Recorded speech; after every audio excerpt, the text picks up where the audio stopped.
Good morning, everyone. Hold on, I need to.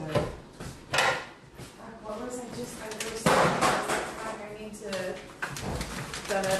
But I can't remember what it was.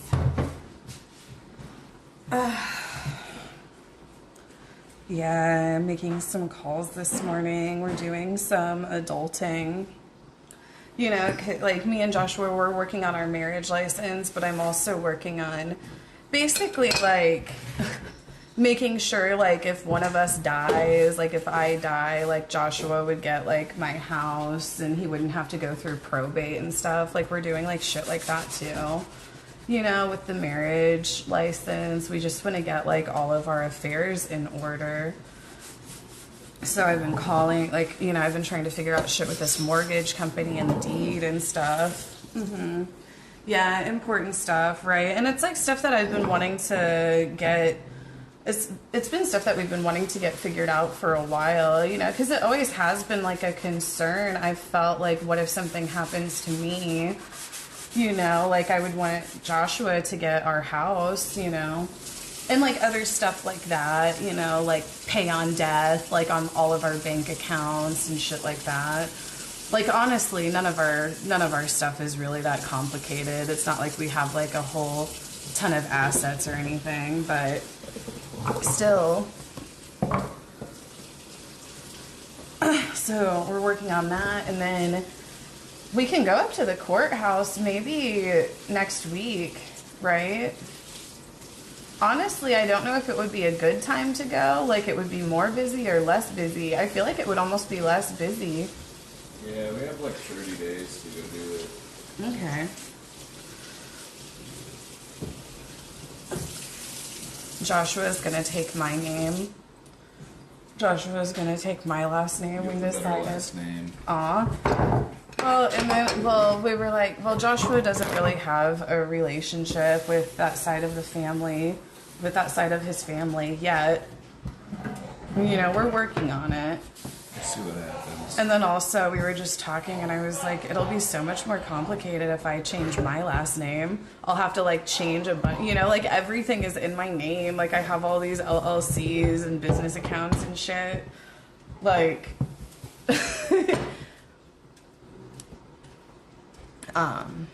But yeah, I've been working on that, which is kind of like, it is kind of stressful in a way, like just that I'm like, am I doing it all right, you know? I think I am. Okay, and then Joshua made some fresh baked bread this morning. It smells so good, babe. I hope it's good. This is just a regular like white bread, right? Yeah, I hope it's okay. Why do you think it wouldn't be? I didn't get to bake it yesterday. I had to leave it in the fridge overnight. He left it in the fridge overnight, so I feel like it didn't rise as much as it could have, right? It might be a little dense, but... That's still good.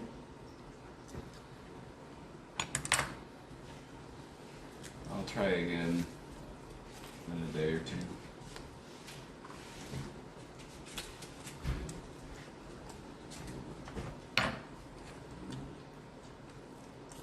Yeah, it's a little dense, but whatever.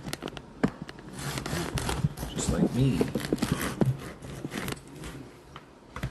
A couple of these days, no one changes name when married.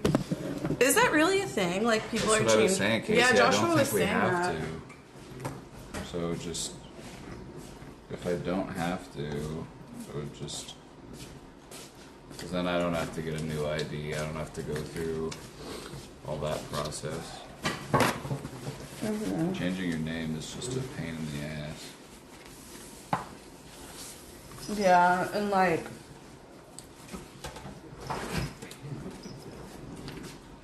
I didn't, neither did my husband. Maybe we won't. Yeah, let's not. It'll just be easier that way. Not that I don't mind. Well, there's like, I mean, the way like, the reason why that like under marriage, like back in the day, the woman would change her last name is because the woman would be seen as property of the man. Like, Yeah. right? So I feel like it's definitely more and more antiquated. I'd be okay with being your property. The bread's pretty good.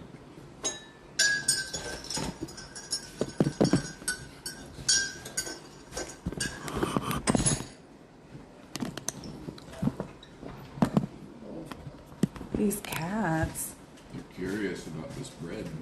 they're so nosy about everything. Listen to music.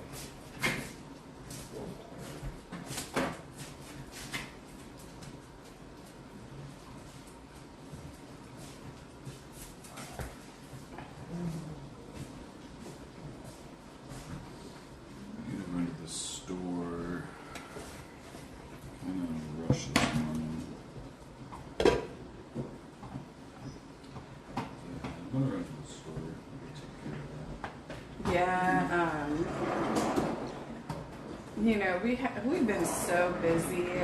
Joshua, and he has never done this before, so give him a break. But Joshua accidentally, you know, he cooks the dog's dog going out food, to eat and the way he tonight since cooks y'all it, didn't get to he last kind night? of Are lets y'all it, going like, out to eat tonight since y'all didn't get to last night? You know, it's like you kind of have to let it like sit out and cool, and he let it sit out overnight. I forgot. I fell asleep. So we had to throw. We had to We throw out the it dog's dog food, and the dogs were like, "What the fuck?" They were upset because they would have eaten it.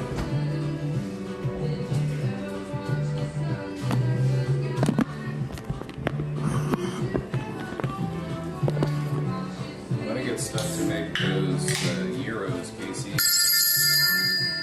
Oh yeah. Zacatecon Jack just subscribed. Thank you, Zach8. Thank you. Welcome. Is there anything else that you'd like me to make for dinner? Going out to the store, I guess. Not that I. Dinner tomorrow. You know, I want to stay. Zacatecon Jack gifted 5 subs. I might go pick some up on the way. Oh my god, thank you. Wait, who's that? I cannot, hold on. I need to turn on my speaker so I can hear. Fred's okay, it's a little dense. If it had a little bit more Zachy, fries to thank it. you for the 5 gifted. Thank you so much for the 5 gifted subs and welcome. Welcome. We're just doing our bit of morning vlogging today. Ooh, I am tired. You guys know I had my motion sickness. Take care, you guys. Much love from Australia. Oh my god, Australia! There's like 3 people from Australia in here right now. Oh yeah, we're big in Australia. We have like 3 viewers from Australia. We're big in Australia. Phrase is in Australia.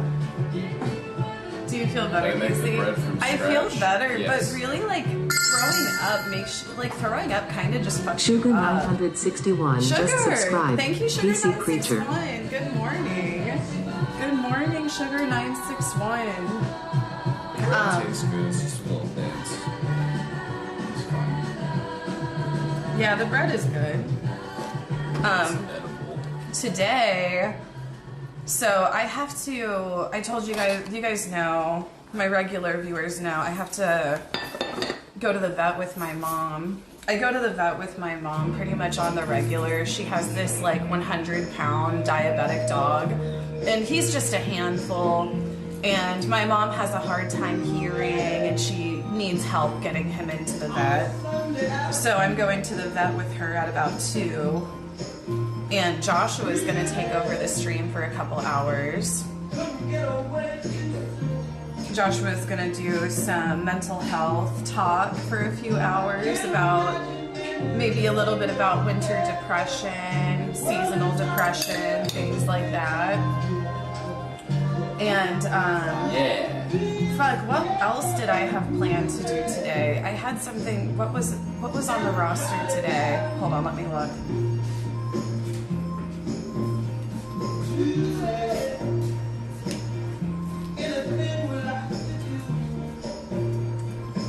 Yeah, so I won't be streaming today. I'll be taking over this afternoon.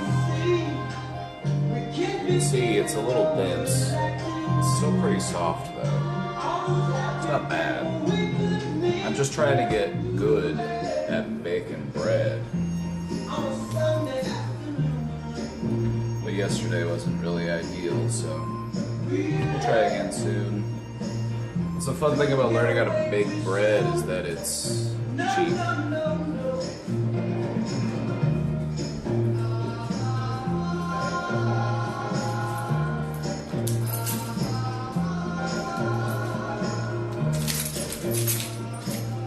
It's the movie dad tier list. We're gonna be ranking dads and Christmas movies. I have the tier list put together, but I don't have a playlist of movie clips. I feel like we could find some clips. Yeah, it shouldn't take that long. Alright, I'm gonna run to the store. Okay, baby.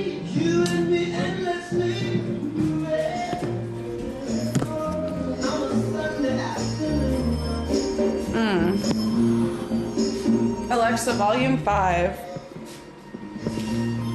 Alexa, volume 3. Oh, I'm tired.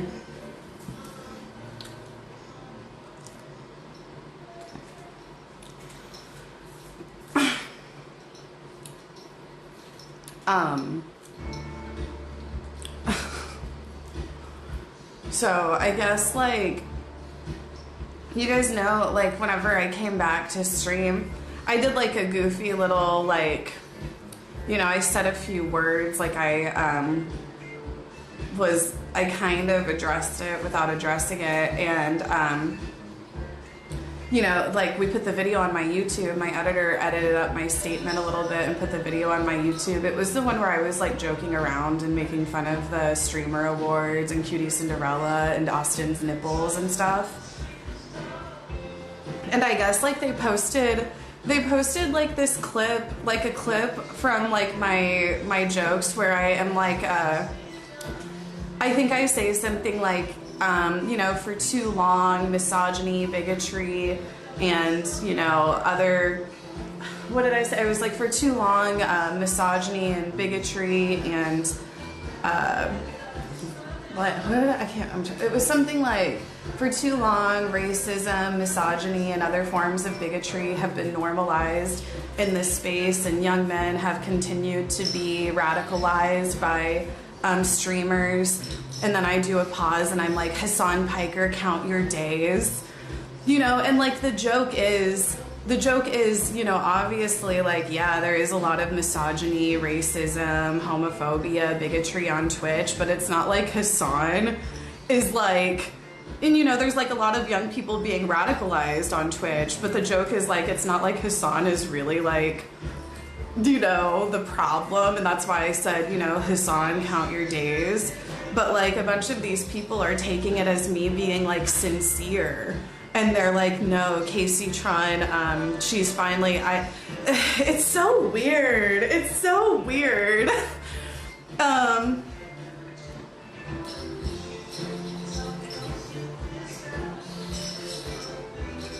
thought the joke was a woke joke. It's so weird.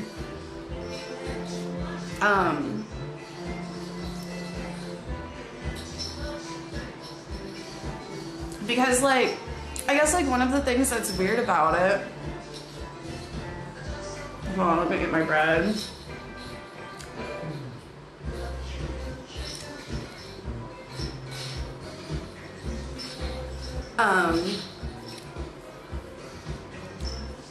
Let them think that if it gets their asses out of here stalking, to be honest. No, you're kind of right. But I was gonna say, like, one of the things that I feel like has been like so, you know, is like they took this like short clip of me being like, Hassan, your days are numbered, and they're like, oh, Casey Tron's finally calling out Hassan, like, you know, maybe Casey Tron isn't that bad. Like, I used to always think Casey Tron was a piece of shit, but maybe she's not that bad actually. She's starting to see the error in her ways and the harm of Hassan Piker and shit. And I guess like the thing that's kind of like crazy to me is it's like, do these people, like, cause these people, they've literally hated me for years. Like some of these I I don't know, like red pill kind of like, I would say like almost like Destiny type viewer. They've hated me for years. They have had it out for me. And just to see them all of a sudden like change of tune, like, oh yeah, maybe Casey Tron isn't that bad. It's like, so did they like strictly basically decide that I was an awful piece of shit, terrible person because of my loose association with Hassan Piker? like I guess like, you know, me being like a piece of shit, it ends and begins with like my association with Hassan Piker. You know, because for years I've kind of been like, damn, why do these people fucking hate me so much? Like, what the fuck did I do? And I guess it's like because I was loosely associated with Hassan Piker, only on the condition that you hate Hassan, right? Like, I'm like,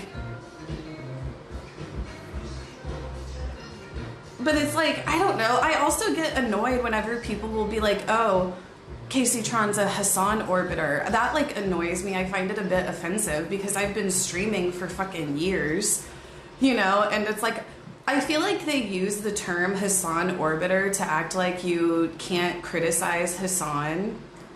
And I did like another joke where I was basically just like joking about how like I'm completely capable of criticizing Hassan. Like I do think Hassan's a misogynist, but I think like pretty much every man is a misogynist, so take that with a grain of salt. And they took that like very far too. They were like, see, Casey, and I'm like, I mean, Hassan turned me goth. Like, and it's like, I don't even like,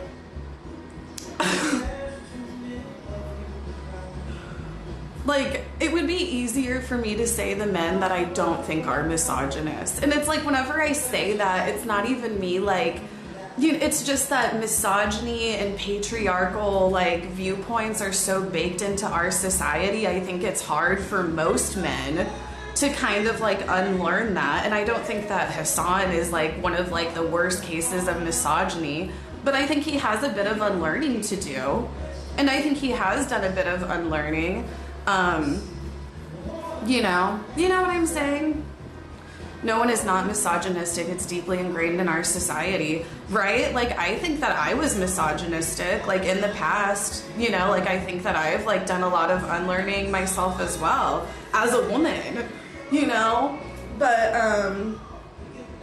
I don't know, like, I'm just, girl.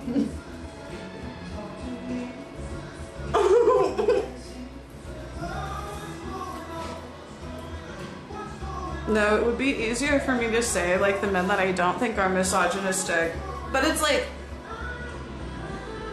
I always say, misogyny is the most normalized form of bigotry.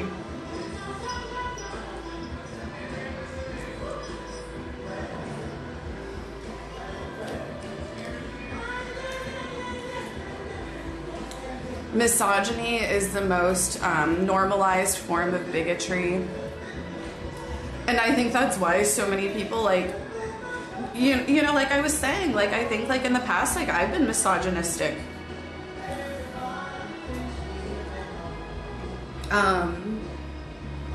know, and whenever I say misogyny is, like, the most accepted form of bigotry, that's not me, like, like, I feel like that could come off, like, especially, like, me being a white woman, like, oh, here goes this white woman again, victimizing herself. And it's not even that, like, while I think that misogyny is the most normalized form of bigotry, it's like, you have to think of, like, how far that goes, because I feel like misogyny is also how, like, more hetero, straight, cis men will be towards gay men. You know, like, the way that, like, in some, like, hetero circles of men, they'll be, like, you know, like the FaZe Clan kids. You know, like, that's homophobia, but it's also misogyny. You know what I mean? And then, like, even, you know, trans women are women, obviously, and the hate that trans women get, it's obviously transphobia, but there's misogyny in that, too. I've known about you since before 2016 to my memory. You've literally been doing this longer than most. Yeah, like, Yeah, like I said, that's the other thing that just annoys me is whenever people will be like, oh yeah, Casey Tron's just like some Hassan cultist orbiter. You know, because I was around for probably like 7 or 8 years before Hassan even came on Twitch. But yeah, there's like this clip going around where they clipped my comeback and they're like, and it's like me being like, Hassan Piker, count your days, as a joke, and they're taking it very literal, and a lot of them are like, see, I guess Casey Tron isn't that bad. You know, like maybe Casey Tron isn't an awful, evil, horrible piece of shit who deserves to have her entire life ruined and be forced into prostitution to be able to feed herself. She actually called out Hassan, so maybe she's not that bad. Like, what? What? Like, what the fuck?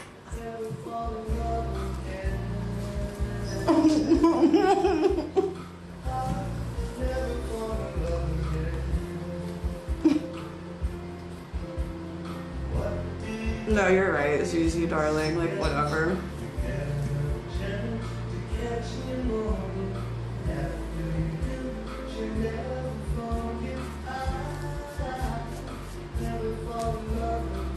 Right, fuck Hassan and fuck his fucked up feet. He needs to stop showing him on stream, fucking slut.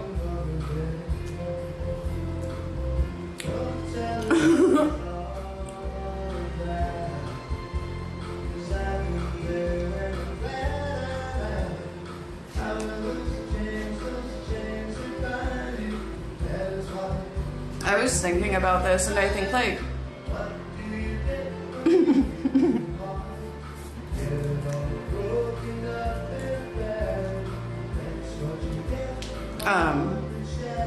yeah, I don't know, like I was just like, it had me just thinking like, why do these people hate me so much? You know, because it's like, I don't know if you guys have seen like the way some of these people will talk about me. Like if you had only heard about me from like Reddit threads or whatever, you would think that I was like some sort of like really evil, fucked up super villain who's also like a meth head, drug addict. Like like you would think that I were like Ash Trevino but worse or some shit, right? Like if you just learned about me from Reddit threads, you would think that I was Ash Trevino but 100 times worse. The way they talk about me. Okay, like right, you'd think that I were on the Epstein list. And they've done this to me like for years, and it all started whenever, you know, I basically was like, Destiny's fucking insane. It was whenever I had that drama with Destiny that I got looped into, and I was like, this is fucking crazy, this is insane. And, you know, I did get myself a little bit too caught up in that, but at that time I didn't realize how fucking nuts Destiny's audience was. Like, I didn't realize how nuts his cult was, but it was basically whenever he accused that Bob Seven of being like a Harvey Weinstein. He accused Bob Seven of being the Harvey Weinstein of the Austin show, who was using his position to, you know, get women, which just wasn't even true. It wasn't even true. And I'm not even like saying like Bob Seven was perfect, but it's like the things that Bob Seven said, like there were some jokes that he made. Because Casey has been outing, naming and shaming and proactively speaking up about misogyny, bigotry, and homophobia like more than any other women streamer. It's true. Big female streamers like Vogue or Pokey will only talk about if it happens to them. They were never proactive and actively protesting like Casey, and this is why I love Casey's streams. We won't get into it right now, but yeah, you know, it's like Bob Seven like made some jokes that were like, you know, like, oh, that's not, you know, but it was nothing that any other men on this platform didn't do. It's like, okay, if Bob Seven is a sex-pest rapist, then all of you are. You know, is kind of like what I thought about it. But anyway, this Bob Seven drama was crazy because basically what Destiny did is these two women that he was fucking, Bose and Melina, they went around and they called every woman that Bob Seven had ever interacted with, and they were like, Bob Seven is sending around nudes of people. You know, like they did this to me. And so it's like they kind of like created like this you know, like it was like women coming forward to other women with like, you know, this issues with this man. And, you know, it got like other women talking about it. And the whole time we were being recorded. They were recording us for Destiny. And they gave this recording to Destiny. Destiny like edited up a bunch to make it look different than it was, posted it to his crazy fucking cult following. And because I was one of the women, like, this is really fucking weird. This is like a hit job. This is like a smear campaign. You know, they went on to attack me and like have it out for me. And they've like continued to attack me for like 4 or 5 years, like ever since. How long was this? This was like 2022, 2023. And they would also, like, this was also whenever I was like in E-Girl Rejects and I was like, you know, closer with Cutie Cinderella. So they would also do this thing where they would act like it was me that was getting Destiny blacklisted from streamer events. And it's like, I don't know like why all of these people think that I have so much power with blacklisting, because I don't. Like, girl, I got blacklisted for saying that Dream was gay baiting, which he was. Okay, like I don't have any power to like be like, oh no, most popular streamers don't invite Brittany Venti and Destiny. Like, that's not up to me, you know.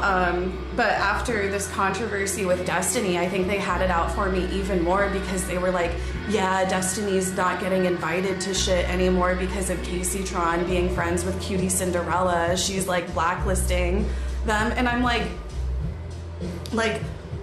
I remember the first streamer awards, okay? Like the first streamer awards, and this was like maybe like several months after I had like this big fallout with Destiny and his psycho fucking community. Cutie Cinderella reached out to me and she was like, Casey, just so you know, if you go to the streamer awards, Destiny's invited as well. You know, it's like Cutie, like back then, she had even invited him to these awards, but they still just acted like I was like, you know, blacklisting Destiny from like the larger creator sphere or some shit. I don't fucking know. It's weird. These people are so weird, like the stuff that they make up in their head.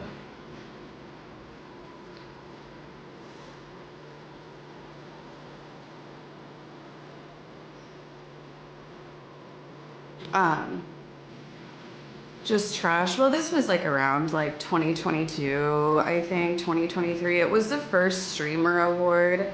And I don't think Destiny had like completely ruined his entire image at that point yet.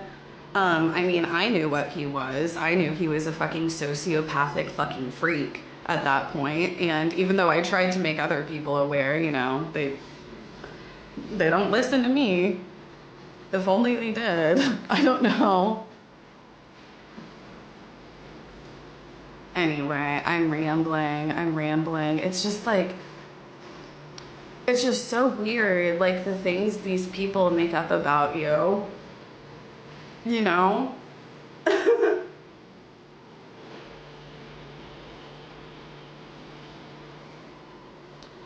Zinfidel, right? No, I know Zinfidel. And one of the things that gets me is, you know, that Nicholas Diorio and that like Willie Mack and like I think like Lonerbox, they all hate me.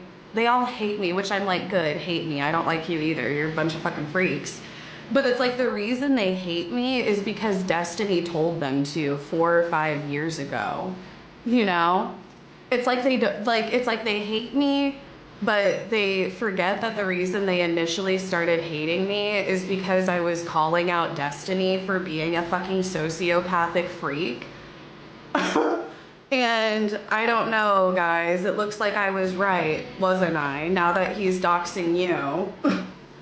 But yeah, that guy, he's just been such, I feel like, a parasite, like he's been such a dark cloud on the Twitch space, on the streaming space, and it's just like he won't fucking go away.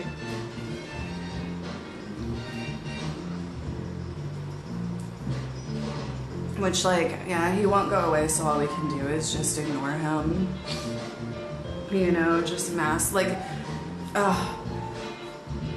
I I need to talk to Sean the Black about some of these ways that he mass blocks these people on Twitter and shit. Like some of the scripting that Sean the Black does to mass block a bunch of these freak accounts. Because it really is, like, to me anymore, like, I feel like it's not like I don't believe in ignoring, like, the issues, but I do believe in ignoring the people. You know what I mean? Like, I don't want to ignore the issues of how, you know, so many, like, young men are being, like, radicalized, and, like, the misogyny and bigotry, homophobia, racism, and whatnot that's spreading rampantly in the space. Like, I don't want to ignore the issues. But as far as, like, the fucking weird incel bot accounts and shit, and, like, the people that they follow, block them and mute them all.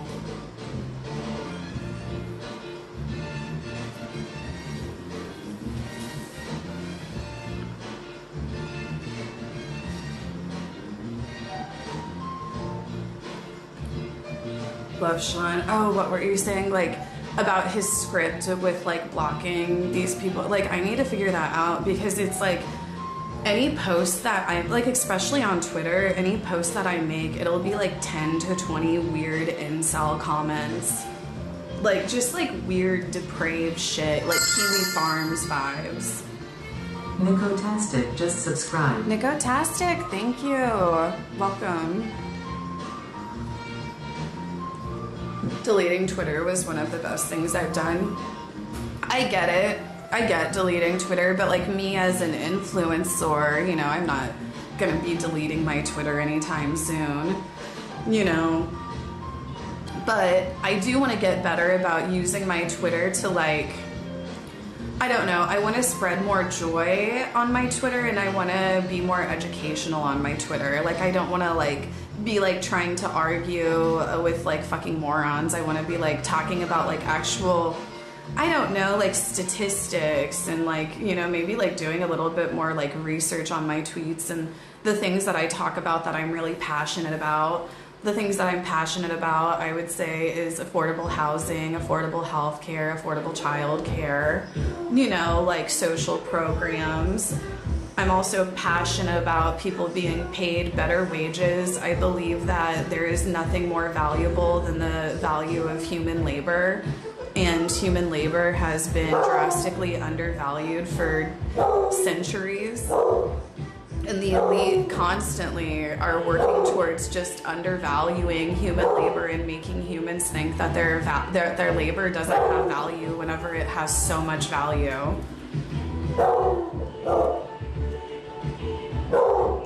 Atticus. I have an old ass beagle and he just likes to bark, so sometimes I just let him. He's like 13 years old and he's barked himself deaf. He's barked so much, it's like he's blown out his eardrums and can hardly hear now. And, you know, this old ass dog, one of the things that brings him joy is barking at anything, so I just let him do it.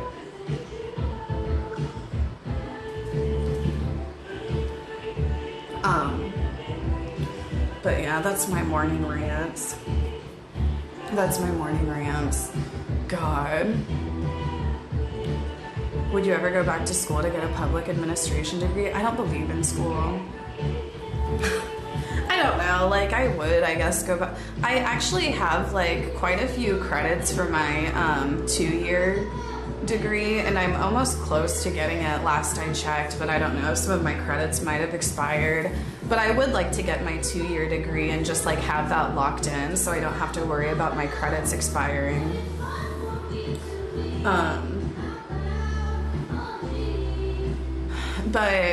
I guess like I don't really, you know, because like I plan on streaming for the rest of my life. Like streaming is my thing. Like I feel like I've made it. I've been streaming 13 years now, and I've been streaming for 13 years, I feel like, as like a smaller content creator. But it's like I have like such a great community and such a great audience, I feel like, because I don't know. I don't know. Like, my trajectory as a content creator, I feel like has been kind of interesting because, like, I first got my start whenever I went viral with my Casey Tron bit, which I still get so fucking triggered how people will just discredit my Casey Tron bit. Like, all of these fucking loser ass incel men, they like to discredit it and be like, oh, Casey Tron was just rage baiting, she was just trolling, she was just pretending to be our word. And they do that to undermine the talent. They do. Because if you go back and you look at what I was doing, which I have been doing recently, it's like what I was doing, I feel like, was I was making a statement. I was making a statement about men's treatment towards women in the space. And then two, I feel like a lot of my bits that I would do on stream were sketch comedy. Like, I was literally like thinking of my stream as like literally like a sketch comedy bit. And I would, you know, like do some pretty elaborate bits at the time, I thought. And just to have these fucking hateful men losers who just, you know, cannot stand to give a woman any credit, just to have them constantly undermine it and be like, oh yeah, she was just rage baiting. Like, bull fucking shit. Bull fucking shit.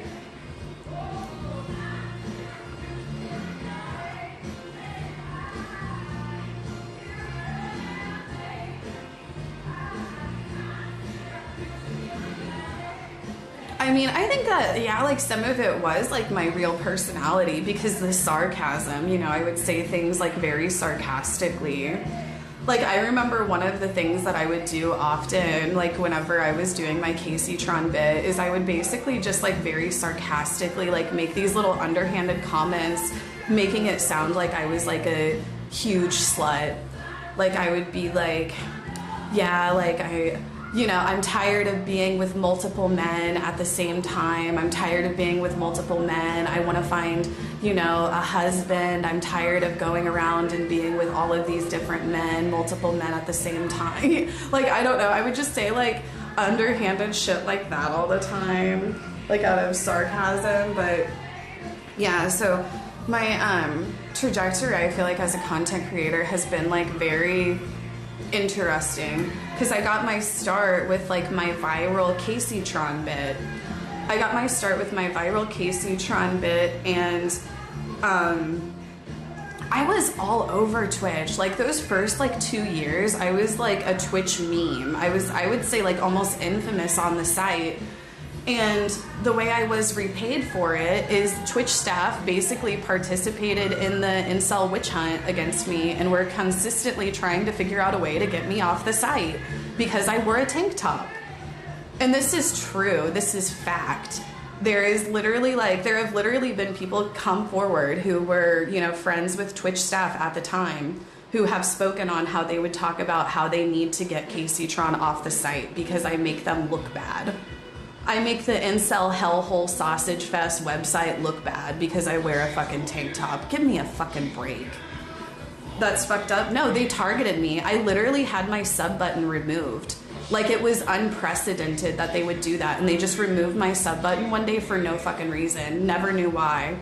And I actually had to go back to working a regular job. So like in 2014, 2015 era, whenever I was viral on Twitch, since they took one of my main sources of income, I actually returned to work for about a full year to maintain, you know, my finances. I was a store manager at Earthbound Trading Company for a year. And, you know, it was difficult because I was working 40 hours a week, but then I also had to maintain my stream, which still just gets me so fucking pissed off to this day. It still gets me so fucking pissed off to this day. During the time that I was going viral on Twitch, Twitch was participating in a witch hunt against me with all of their fucking incel fucking viewers. And instead of focusing on, you know, my streaming career and the fact that I was viral, because Twitch fucked me over, I had to return to work. So I wasn't able to put as much effort into my stream from 2014 to 2015 as what I could have. Twitch owes you fucking money? No, I literally should have been compensated. I literally, like, you know, I was young then, and, you know, it just felt like oh, I have to do what Twitch says. They can do whatever they want. They own the site. You know, I was so much younger then, but I think that I should have pursued charges. And I think I could have. I think that I could have. I think that I could have got like some sort of like employment lawyer because they fucked me over. They did. And you know what they did? Around 2016, whenever there was the buyout, whenever there was the Amazon buyout, one of the Twitch staff like reached out to me and they were like, hey, we'd like to talk to you. And I remember whenever this happened, I was like, oh God, they're finally gonna permanently ban me, right? This was after, like I said, like 2-3 years of them just participating, or not participating, but placating, of Twitch staff like placating the witch hunts against me, because there was a site-wide effort to get me banned for wearing a tank top. Okay, you can go and look at it. There were like fucking petitions made to get me banned from League, to get me banned from WoW, to get me banned from Twitch because I wore a tank top. Okay? And Twitch staff, they placated a lot of these incel narratives and, you know, took action against me. And around 2016, whenever it was the YouTube buyout, I got reached out by a Twitch staff member, and whenever they reached out, I was like, oh God, they're gonna permanently ban me. And they got me into a call and they were like, they basically were like, yeah, we're sorry. They basically apologized to me. They were like, yeah, we're sorry, you know, that we, you know, came after you so much. You know, we're gonna give you a 70-30 cut. We're gonna give you an upgrade, you know, on your sub revenue. And we're sorry about how much we went after you in the past. Like, I remember after that call, like, I remember, like I said, I went into that call thinking that they were going to permanently ban me. And they're like, no, you know, what you're doing wasn't wrong. We apologize. We're going to give you a 70-30 cut. And now that I'm much older, looking back at that, I'm like, that's just like the red herring for that. They knew that they fucked up and that they knew I could have pursued legal charges, right? It's like fucking textbook, right? Right, Sugar 961? Isn't that like fucking textbook for whenever a company realizes they fucked up, that they need to make right before the person who they fucked over realizes that they were fucked over? They knew, yeah. Like, I really, like, I was so young at the time, and I was also going through hell. You know, I've spoken on this a lot. Like, at the time, whenever the 2014-2015 era of me being on Twitch was one of the worst times of my life, because like, and I didn't talk about this publicly because I remember being like, they'll just make fun of me for having an abused mom. They'll just be like, oh, haha, Casey's mom's getting the shit beat out of her. They'll just make fun of me for it. So I kept it really private. But at the time, I was dealing with some really dark shit. I was dealing with trying to keep my mom safe from her abuser, confronting her abuser on like a regular basis. And, you know, like on top of that, I was dealing with Twitch trying to fucking ruin my career to placate a bunch of incels because they were mad that I wore a fucking tank top and a push-up bra. Like, don't get me started. If you didn't sign anything and deny the 70-30, they would have been worried you'd sue, right? But like at the time, like I said, at the time I was young, and I remember just being like relieved. I remember being like, oh my God, I don't have to worry about them just banning me for any fucking reason all the time now.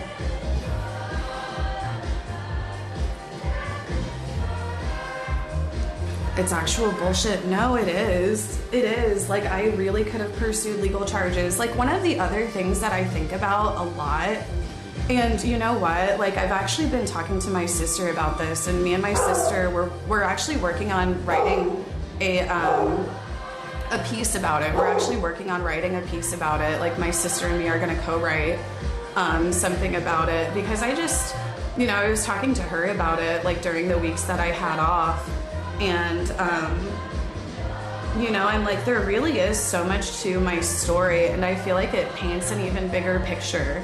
You know, like I always say, like, Twitch culture is rape culture. Because if you look back at what Twitch was founded on, it was a very misogynistic, patriarchal place that preyed on women. That was literally like beginning of Twitch.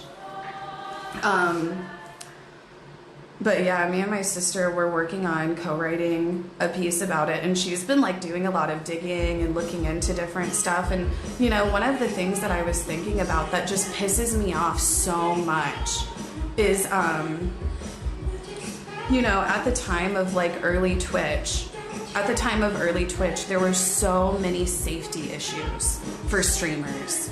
There were so many safety issues for streamers, and I remember contacting Twitch staff and being like, hey, people keep on making their Twitch usernames my address, and you know, I'll ban them, but then they just do it again in another variation, and they just keep on doing it. How can I get them to stop doing it? Because they can just subscribe to me under a new account that has some variation of my address.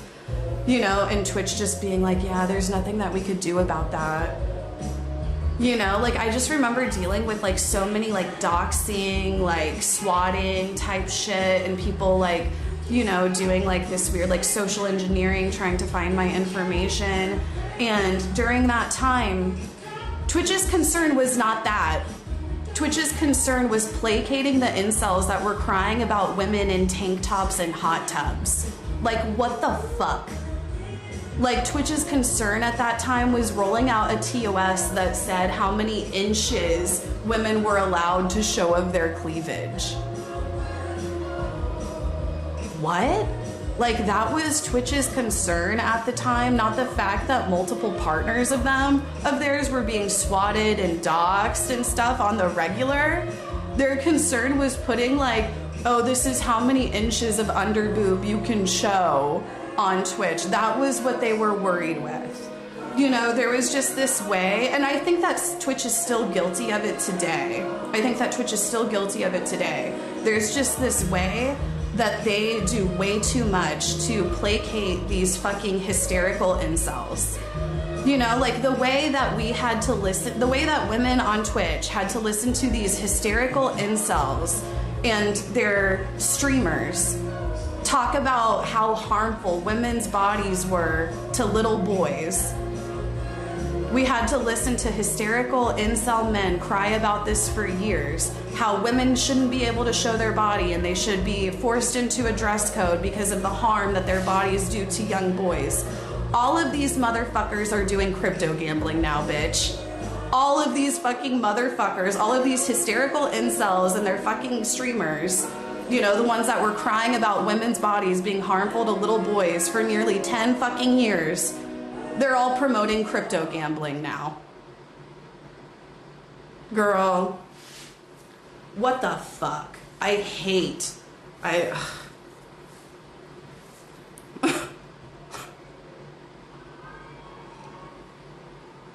What a fucking joke.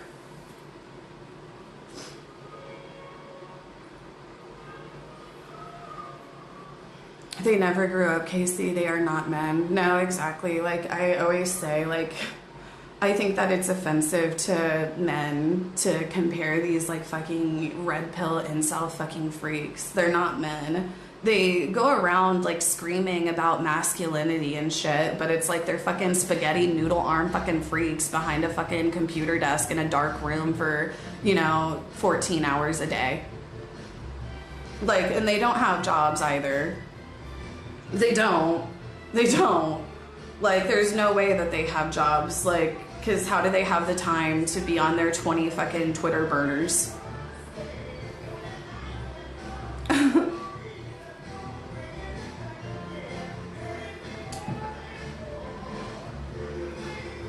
You know who, an example of a man, I don't know, an example of a man to me is the man who stopped that shooter in Australia.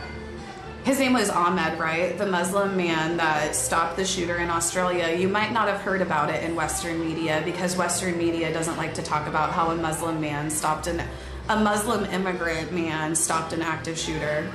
You might not have heard of it, but it's a very, oh my God. We watched the clip yesterday. It's insane. That is, I feel like, a man. You know, a lot of these fucking Andrew Tate fucking wannabes that talk about masculinity all the time on fucking, their computers, they could never.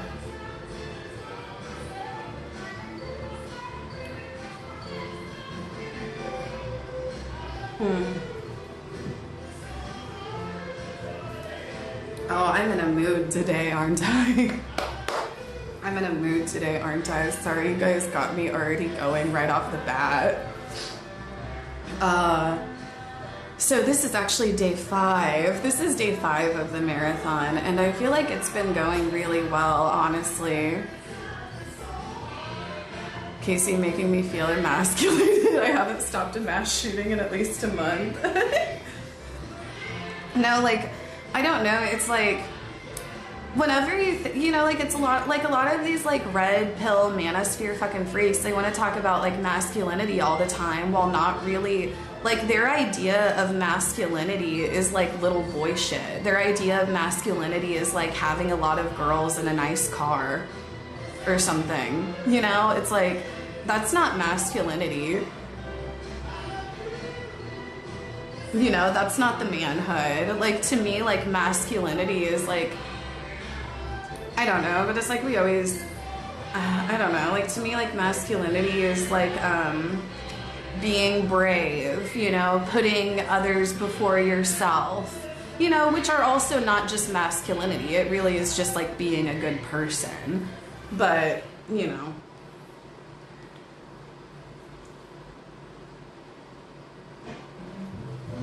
They equate masculinity with aggression too, right?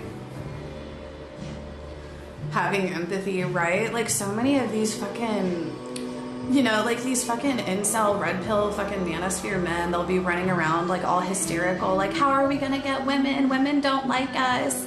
I'm a racist and I like to say the R word repeatedly. Why don't women like me? And it's like, I don't know, maybe you should try having fucking empathy. Like, I think that a lot of the, you know, it's like they're saying, like, Gen Z is having the least amount of sex out of any generation and shit.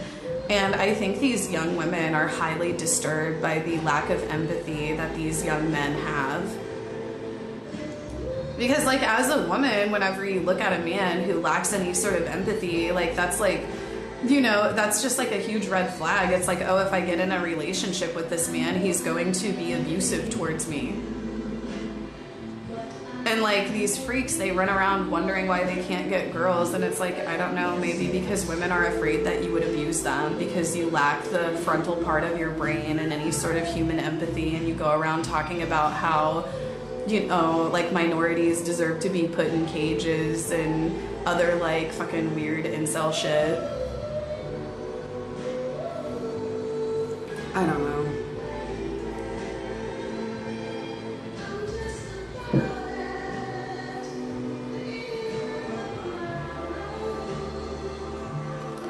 No, okay, Sin Bindal, that's a good one. I define expressing masculinity as using one's strength and privilege to stand up for and protect the vulnerable and less fortunate.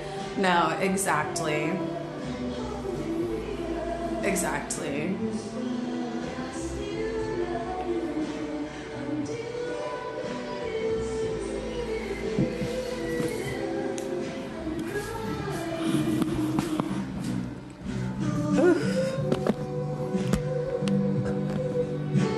Since,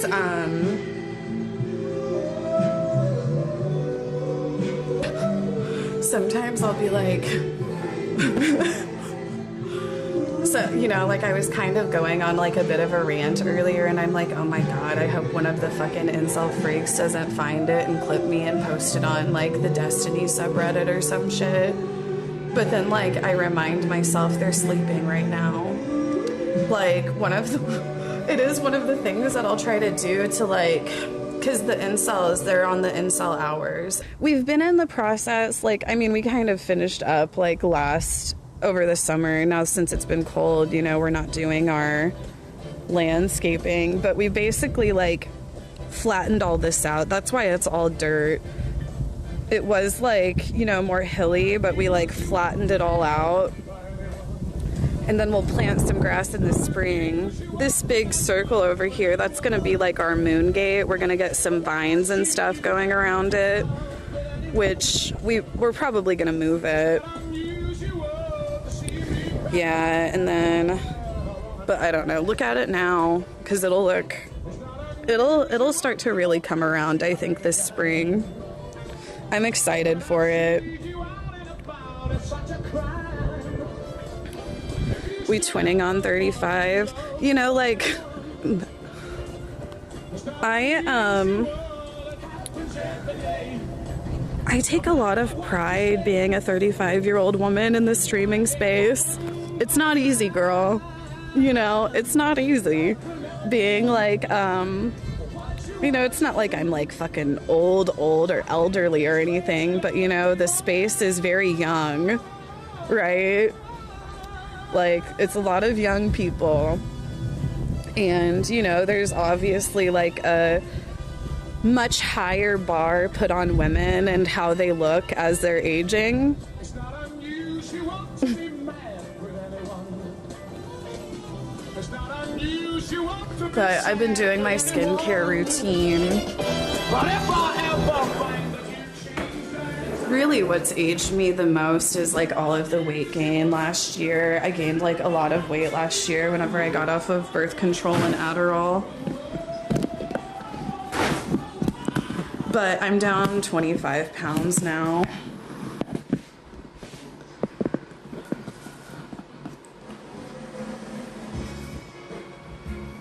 Wait, am I too old to be here, Queen? Well, no, I love that there's older people here. Like, you know, like I was saying, like, the creator space, it just feels like it's so young, you know, with all the young people and shit. Like, I feel like I'm old. Like, you know, it's like I'm not old, but compared to the space, I feel fucking old. But I like it. Like I said, I take a lot of pride in being a 35-year-old woman streaming on Twitch in a way, you know?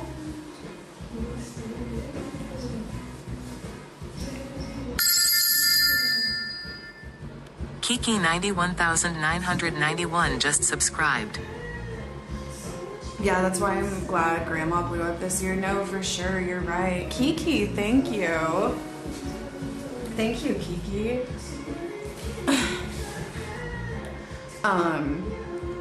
And, you know, it's like, the other way I think about it too is,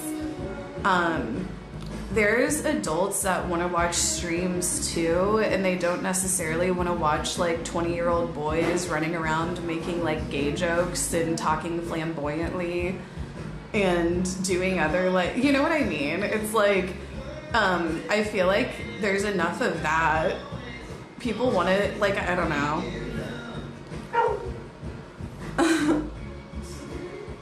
Right, and like yelling and screaming.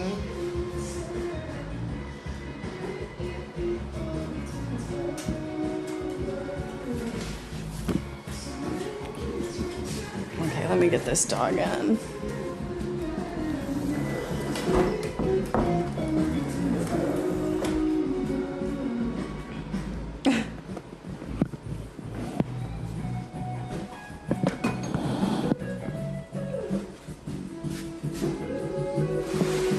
Yeah, that stuff is just not my cup of tea. To each their own, I guess, right? Like, it's not for me, but whatever. Discoverability does suck on Twitch, for sure. Discoverability on Twitch is terrible. It's honestly hard to find strong female representation on Twitch. No, it's like I always say, and you've probably heard me say this, and it probably resonated with you because it's true. And I'm not even saying it to be rude or anything, like I'm not saying it to be hateful, but a lot of the most popular women on Twitch, like a lot of the most popular women streamers, their stream isn't necessarily for women. Like their stream is more so for entertaining a male audience. Not even like in an e-girl way or anything like that, but it's like a lot of women on Twitch, the most popular women, their audience is probably still like more like 60-70% men. You think it's women watching a woman sit like surrounded by stuffed animals talking in a baby voice? I don't think so. Right. Or even like women don't want to watch like other women like be the butt of a joke for a bunch of like 20-year-old boys. You know what I mean? Yeah.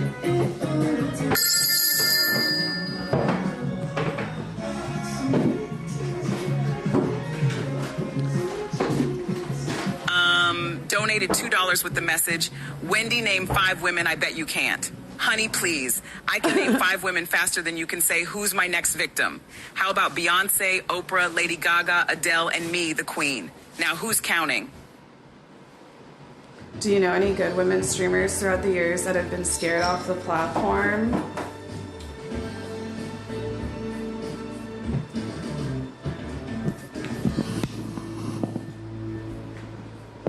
I'm like Nicole Slaw. I don't know, like I've been on Twitch for 13 years. I have seen so many people come and go. Ophelia Bear. Oh my god, Ophelia Bear, my love. I loved Ophelia Bear to death. I just thought she was such a talent. And she got scared out of content creation, I feel like, because of a bunch of fucking men freaks. And I hated that. Love Ophelia. She was such a talent. She was so funny. So funny. And yeah, I think she got scared off the platform by men freaks. FaZe Clan bullied out Grace. Oh yeah, that's another one. The fate of Ophelia Bear, right? Where is Nick? Nick dominates his MIA.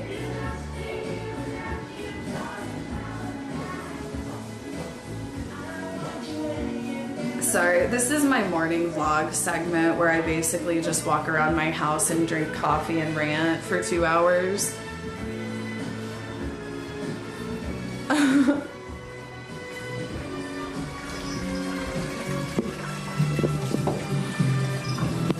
Let me get my bong though. Here, I'll sit here. I'll sit over by my Christmas stuff. Alexa, volume 4.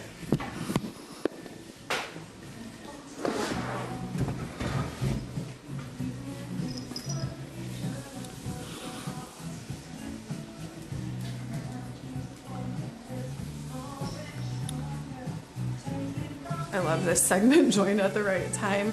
Yeah, this is my, because we're on the 24/7 streams right now. We're on the 24/7 streams.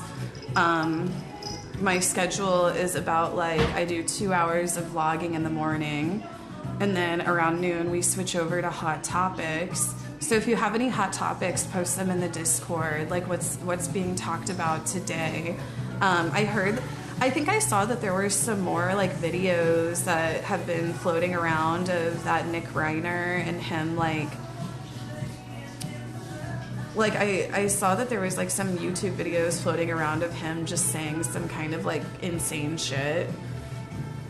But yeah, that story just so tragic, and like I've said, I feel like it really just speaks to a larger problem in America. Like this is one of the cases that has gotten nationwide attention, but what the Reiner parents were going through with, you know, what Rob and Michelle were going through as parents with their son, I feel like is, you know, something that's happening all across this country right now. You know, like drug addict son who acts out in violence, takes it too far. You know. Thank you. Dilly Dobbs donated $25 with the message, been lurking for a while. My wife and I wanted to help out as much as we could. Aw, thank you. Honey, thank you for coming out of the shadows. Your support is like a good contour, totally transforming the scene. Thank you, Dilly Dobbs, and thank you to the wife. There's also the clips that came out about Gypsy. There are a lot of weird people obsessed with her. Gypsy Rose. There's some new Gypsy Rose stuff. Okay, you'll have to post that, and we'll talk about that. Well, I have to, like I told you guys, I have to meet my mom at the vet at 2. My mom has this big old 100-pound diabetic dog, and he's really hard to manage, but we have to take him into the vet like once or so a month to, you know, have his levels and everything checked. And my mom is deaf. Like my mom can't, well, she's legally deaf. She can hear a little bit. Like she can, it's like certain tones. She's deaf enough. So it's like I have to go with her to, you know, help her understand what the vet is saying more. So around 2, I'm going to be taking a couple hours, and Joshua is going to take over the stream, and he's going to do there he is over there, this man. Can you see him?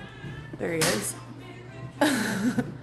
He's going to do a mental health segment. He's putting together some slides. He's going to talk about winter depression and things like that. Joshua has his master's in psychology, and he does mental health streams at the Brain Domain. And, you know, him being my partner, like, he's obviously, like, helped me a lot. I feel like there's some other people in here who can speak to how, you know, he's given them some nuggets of information that have kind of helped them too. You know, obviously he's not a replacement for therapy, but his goal is to, you know, be a stepping stone to encourage other people to get into therapy. 1, 2, 3, if you've received a nugget from me. You know,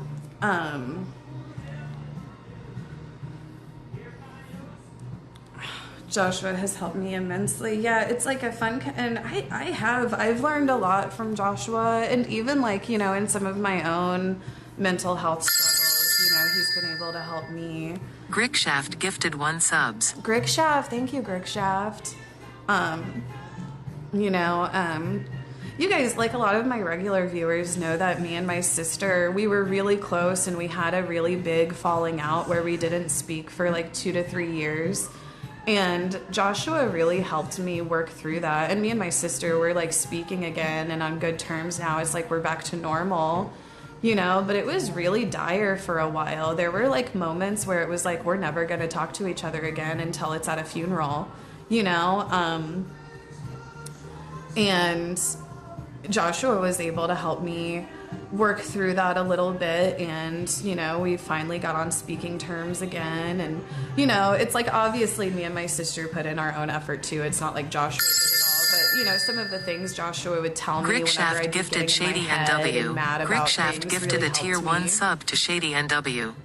They have given 1293 gift subs in the channel. Shady and W, thank you. You know, like one of the things that people can do a lot whenever they have really big falling outs, you know, especially like whenever they're really close and something happens that it's just like, you know, they have a big blow up and stop speaking. Like one of the things that you can do a lot that I found myself doing was assuming like what the other person thought, like, oh, well, she just thinks that I'm a controlling piece of shit who's just da-da-da-da-da and da-da-da-da-da. And he would just remind me, he'd be like, you don't know that she thinks that.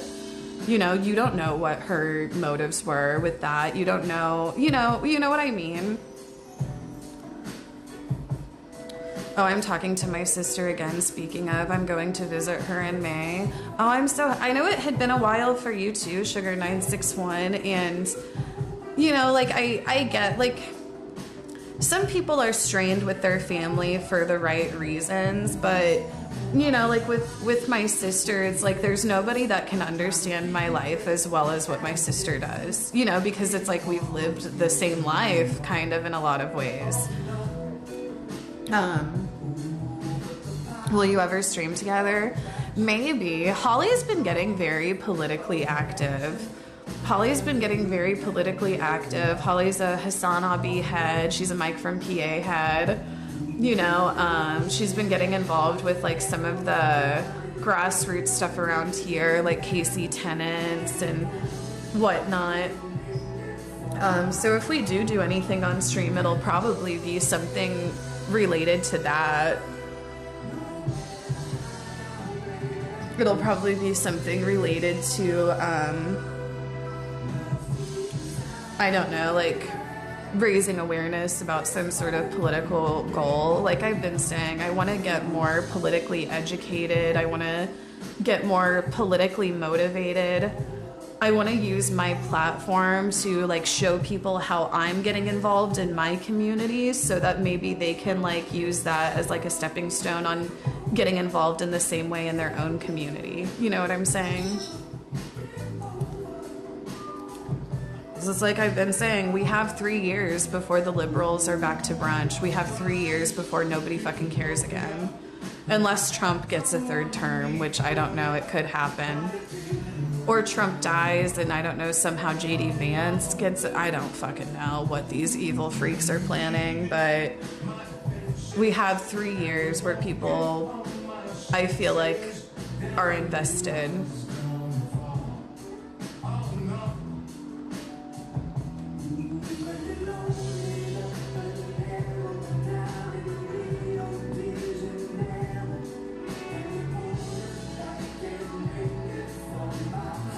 Trump dies.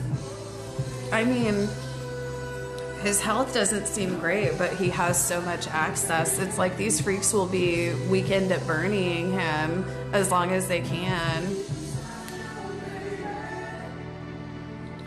Stream as much of it as you can so others can learn as well as you get into things, right? Like I've been saying, I feel like my biggest passion is affordable housing. My biggest passion is affordable housing. I feel like that's the thing that I can speak to the most. You know, I always talk about how it's like, I'm not like a political commentator. I'm not like Hassan or Mike or Sean the Black or Denims or, you know, like, but that doesn't mean that my platform can't be used in a political way. Like, I feel like my place is more so talking about like my experience and getting other people relating and sharing in that experience and feeling like we can do something about it. And yeah, like for me, it's affordable housing. That's like the thing that I'm most passionate about. As somebody who's been like housing insecure most of my life, it is so tough.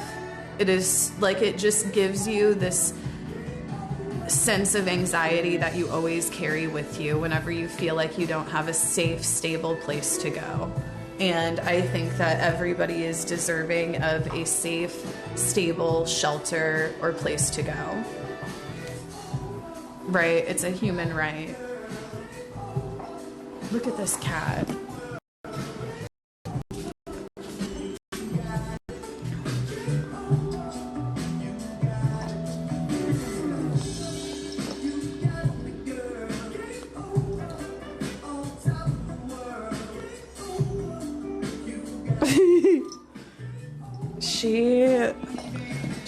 This one messes with my head. She does. She like really just messes with me. What, miss? What?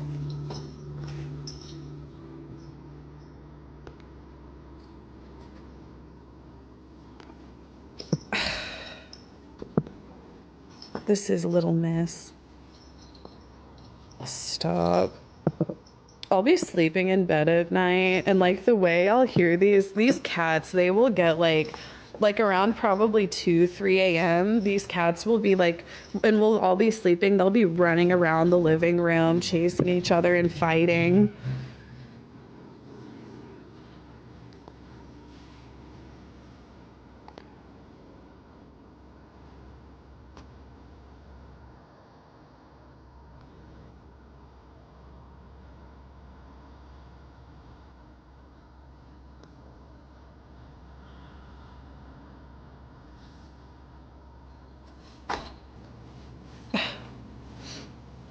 Whenever I'm not streaming, I literally just sit and watch my animals, and then I make up like fake little storylines for them.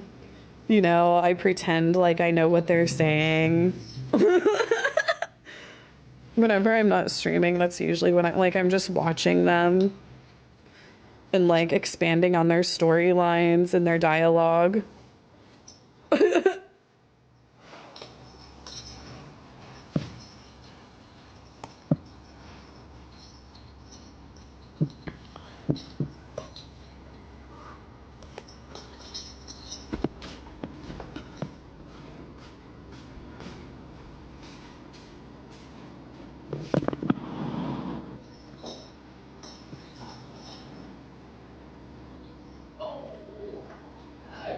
I'm seeing this is the old boy.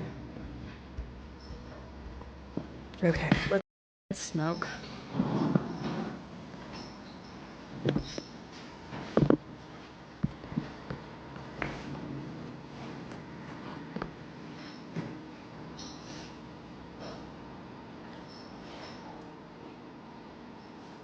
Okay, I'm gonna roll a joint.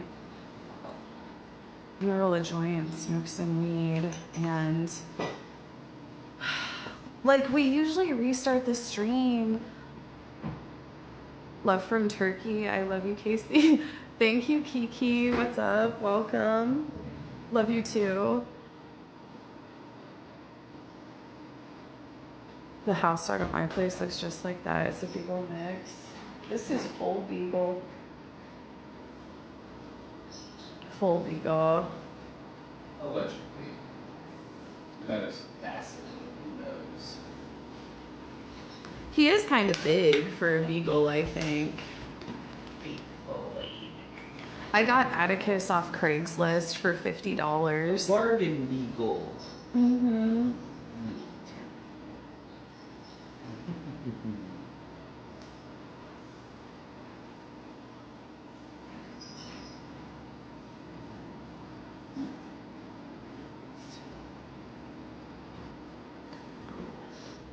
Best $50 ever spent. Mm-hmm.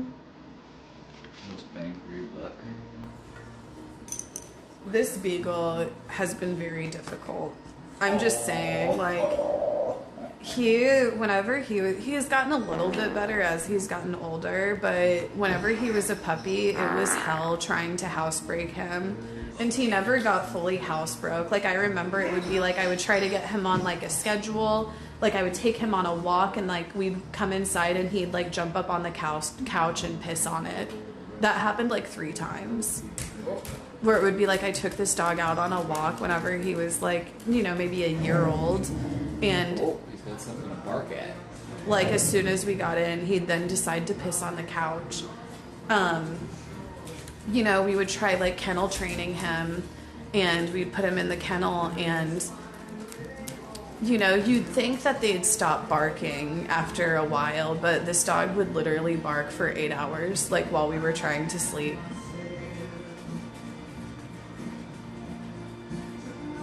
Beagles are some of the most stubborn and hard dogs to train. They're at the bottom of the list for trainability. They're at the bottom of the list for trainability. Like, it's actually insane. And I'm sure it's not the case for every Beagle, but Atticus, he was never easy to, like, housebreak or train.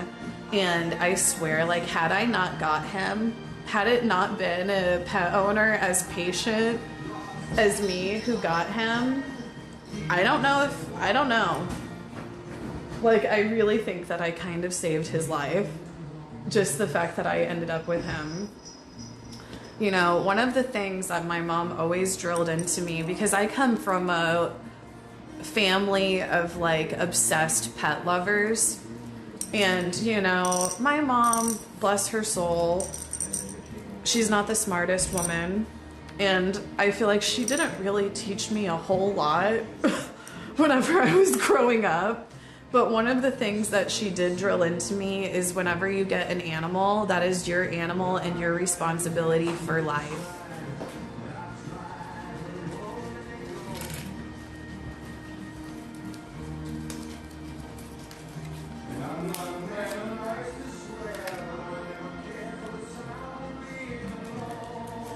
So it's like whenever I ended up with this crazy bargain bin beagle that was like a fucking living hell for the first 3 years, I powered through.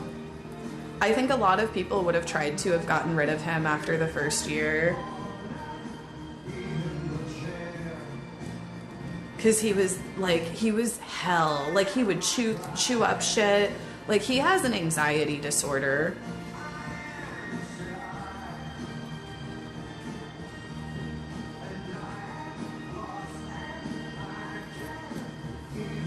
Oh, I know.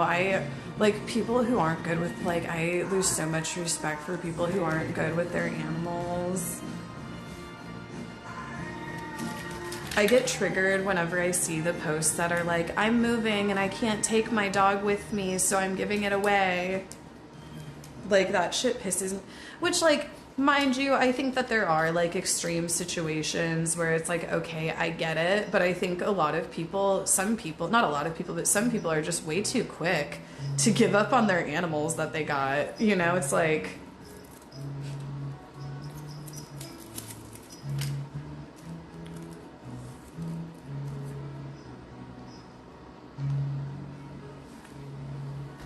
let's not do that because that just happened with my cats this summer and it was out of my control.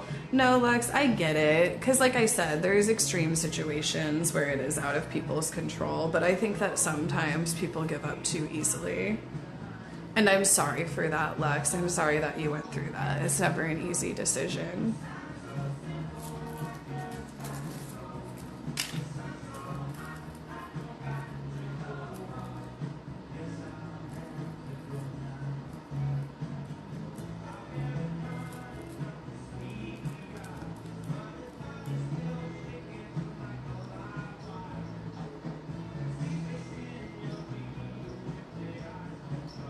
Yeah, Emily Schmurda, like,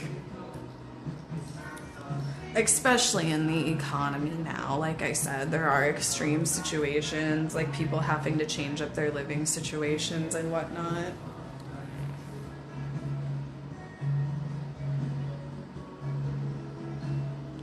No, you're right. And if it does go to a loving home, like I said, I'm not trying to sound too judgmental.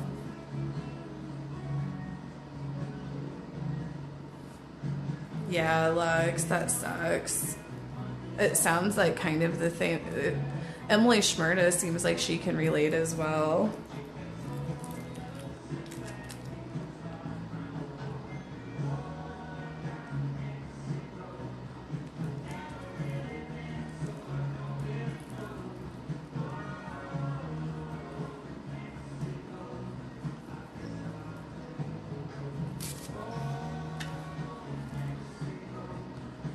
Landlords that prevent animal ownership are fucking awful people.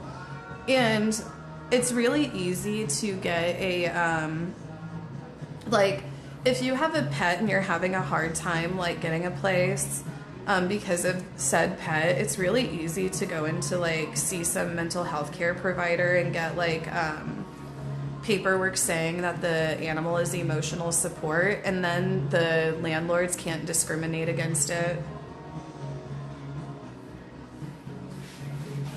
That's what we did with my mom's dog.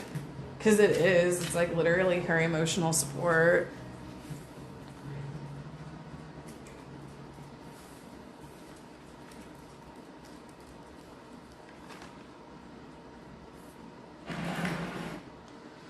No, but anytime I get on Facebook, like the only time I ever get on Facebook is whenever somehow I end up finding an animal that's lost. You know what I mean? Which, like, it's happened maybe, like, a couple times in the past, like, 2 or 3 years. Like, I somehow run across an animal that seems lost, and I'm like, all right, it's time to get on Facebook for the first time in forever. So now whenever I do get on Facebook and I scroll my Facebook, it's just all animal shelter. Like, my algorithm is all just, like, animal shelter and, like, animal stuff. And you see a lot of posts that are people getting rid of their animals. And I just hate to see it.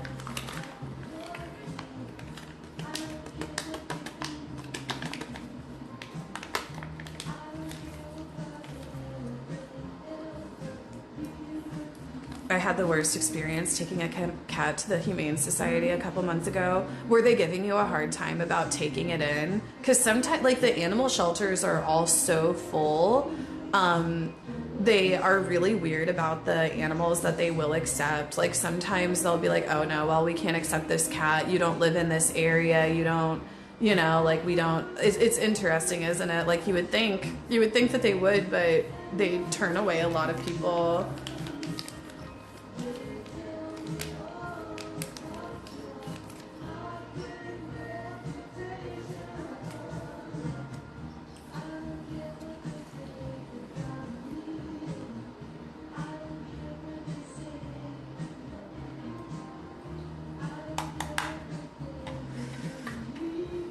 It might be a hot take, but I think that the whole emotional support animal thing makes it harder for people who have actual service animals.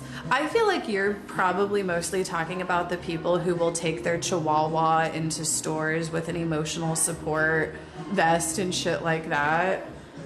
Which I think is a little bit different than getting like a note from your psychiatrist saying that an animal is an emotional support so that you can rent the place and have it in your house.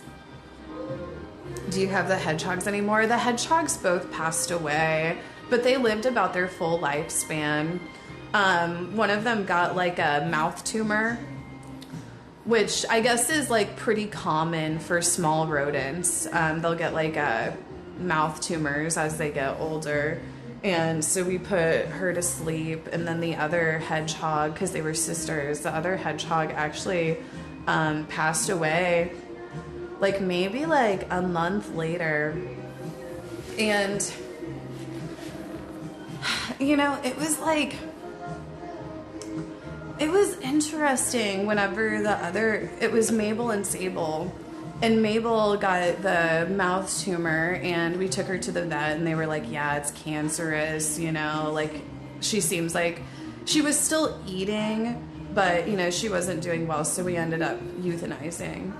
And after that, it was like the other hedgehog, Sable, she fell into a deep depression, and it was like she wanted to die. One of the things that hedgehogs will do is hedgehogs are what's the word? I can't remember the word for it. But hedgehogs will, like, whenever they get too cold, whenever hedgehogs get too cold, because they're native to Africa, whenever hedgehogs get too cold, they'll go into a sort of hibernation. And because they're not animals that usually hibernate, they'll go into this like deep sleep, and they'll basically just die. And Sable, like after Mabel had died, it was like she fell into a deep depression, and she would keep on like trying to get cold. It was so weird because we had like the heaters and stuff in her cage. And she would go to like the coldest spot of the cage and almost like try to like onset the hibernation. It was like she was just ready to go, you know? It was like she was just ready to go, and she was done. And yeah, like she kept on doing that, and I remember I would like keep on warming her and moving her up, and it was just like, why do you keep on doing this? Fucking hell, that's depressing. It's depressing, but at the same time I thought about it, and it's kind of like, I feel like there's something like kind of like, there's something about it that's just kind of like, wow, she knew it was her time to go. You know what I mean? It was her time to go, and she was ready to go.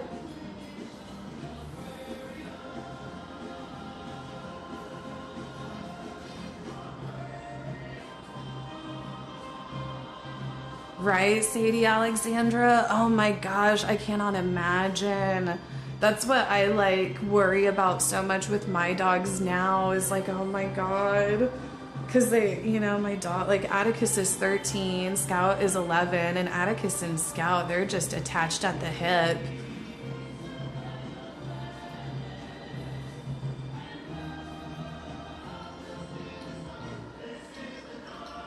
Exactly, it was like the hedgehog just gave up on itself. And she was refusing food too. It was like she was trying to onset hibernation. She was refusing food. And I would check on her like on the regular. And I remember I was getting ready to take her into the vet. Like I was like, I don't know, I guess I need to take her in and see if there's like something more going on. And like that morning, I had woke up and checked on her, and she had passed overnight. It was like she was just done. But they, like I said, hedgehogs live about 5-6 years, and they were 5. They were both about 5.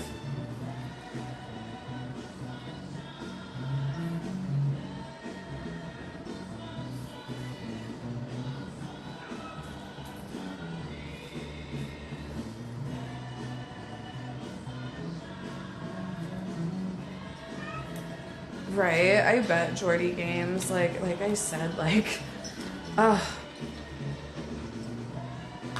I always say though, like, as hard as it is to lose an animal, I'll never not have animals.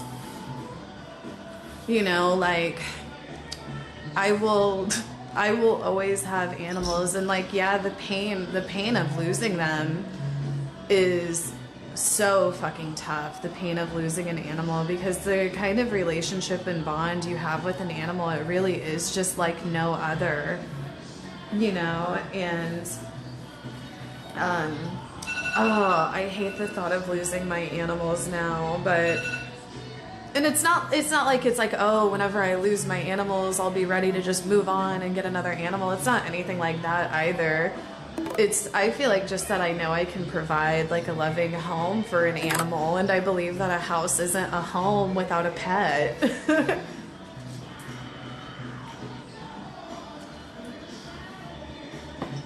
It's like so weird to think how, like, you know, and I bet a lot of you can relate. Like, I'm like, I got Atticus whenever I was like 20, 21 or some shit.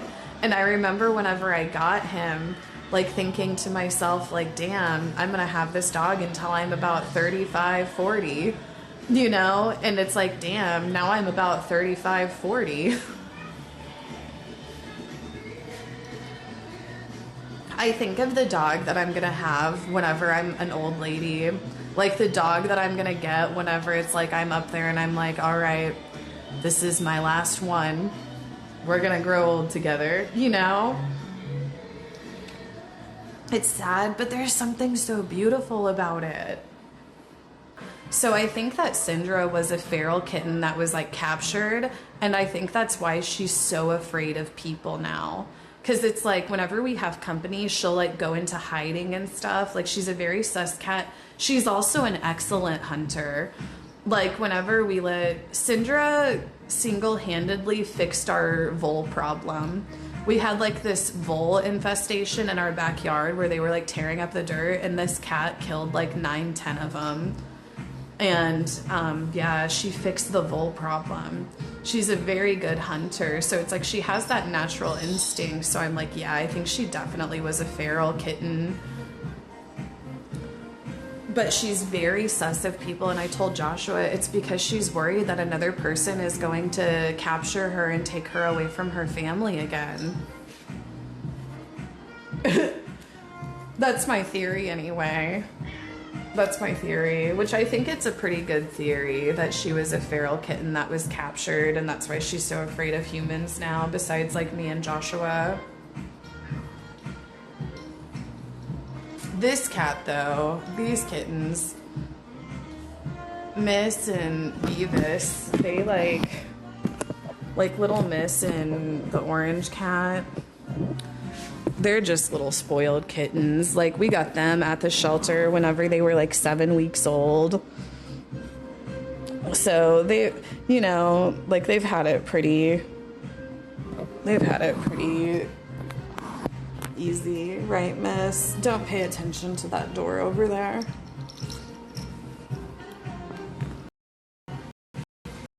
Don't pay attention to the fact that there's no trim up in this house yet. It drives me nuts. Like, we really need to we need to start working on trim work, but I know I'm not the only one. Like, whenever you've gone through remodeling the fuck out of your home, trim really is just one of the things that's like, we'll take a break from this for a while. I know I'm not the only person with missing trim and shit.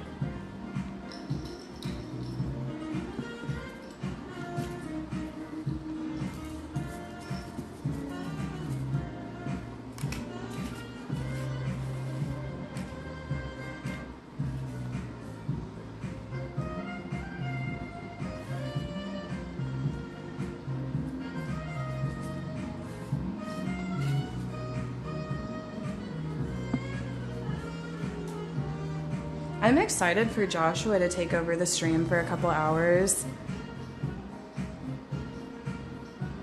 I just bought my house in March and there's quarter round everywhere. I just painted over it. Oh, period. Congratulations on buying your house. You know what you should look out for, girl, is, you know, the interest rates are about to drop. If I were you, whenever they get low, I would refinance. Like, I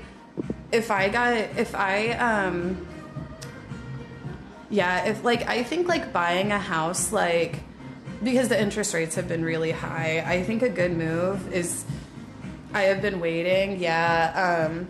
The interest rates, I think like the federal rate has already dropped or some shit. And I've heard people saying that they think like mortgage rates are going to start going down in the summer. And at that point, there's going to be like another big, like, I think the housing market kind of slowed down a bit, but I think whenever the interest rates drop in the summer, there's going to be a bunch of fucking people competing for housing again. So I think it was a good move, like getting it whenever like the competition wasn't as fierce, because like a couple years ago, people were like basically bidding like $50K more on a house just to ensure that they would fucking get it. But yeah, I would keep an eye out on those interest rates and do a refinance whenever they drop lower. I might do it myself depending on how low it gets. Like I might refinance into a 15-year depending.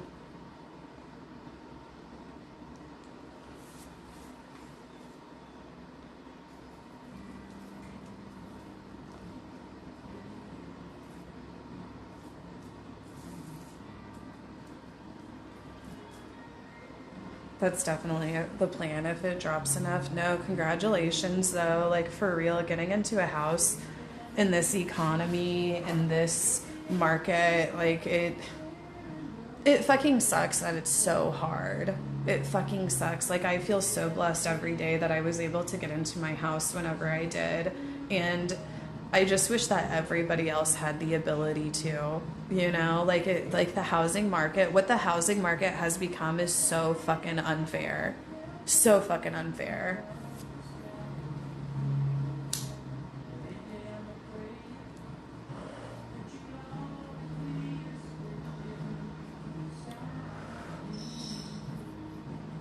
I accept being a rent slave for life. You know, like there are a lot of upsides to renting too, especially if the rent weren't so fucking high. You know, I think that a lot of people wouldn't really fucking give a fuck about renting if it weren't like basically double what it should be. Like I remember whenever I was like renting around here, whenever I was like younger, whenever I was like 20, you know, 10, 15 years ago, you know, like you could get like I got like a cheap duplex like townhome for like $650 a month. That same place is probably $1,000 now.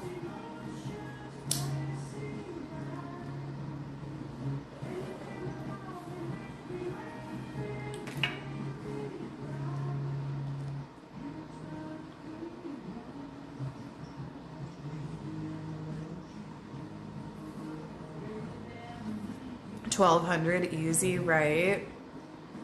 And it's like, it's not like it was even a nice place. It's a fucking shithole, you know?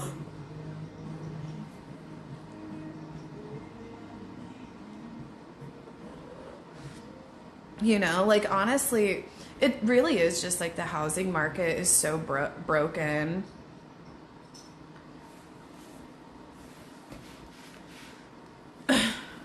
Right, Miss Erica? Like renting, I feel like honestly, I feel like renting is almost like optimal if the pricing weren't so outrageous. You know, because like the upside to renting is, you know, like you're saying, not having to worry about your own repairs and then kind of like having that freedom to move around. You know, like because I got this house, because I got this mortgage, if I want to continue like having like a cheap payment, I'm pretty much stuck in Kansas City, Missouri for life. Which isn't the worst, but it's not necessarily the best either. You know, it would be cool to feel like, you know, like, oh, like I have the freedom to move around. I can move to this place for X amount and, it, you know.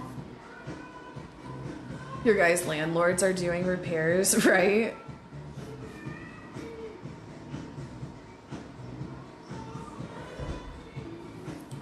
Owning a home is overrated. See, for me, I really like owning a home.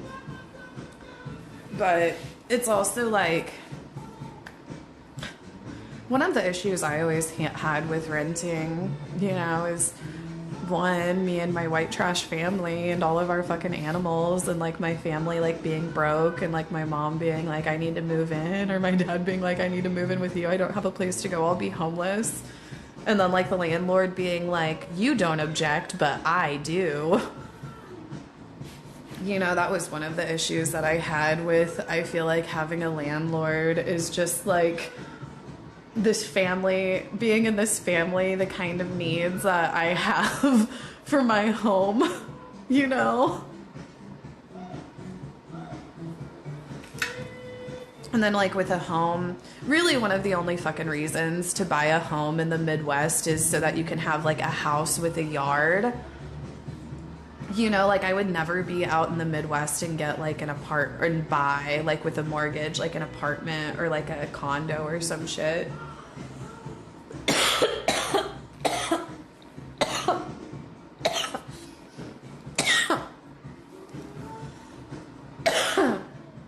But yeah, I remember like a lot of the issue that I had with like renting. And you know, this was during a very tumultuous time in my life, like I always talk about. You know, was basically, there was like a period, it was fucked up, but it was like whenever I was 22, 23, after my grandmother passed away, it was like at that point I was the most stable person in my family. You know, after my grandma passed away and her being like kind of like the matriarch, you know, like the helicopter parent, she like held a lot of the responsibility, and after she passed, it was like my mom really struggled with it.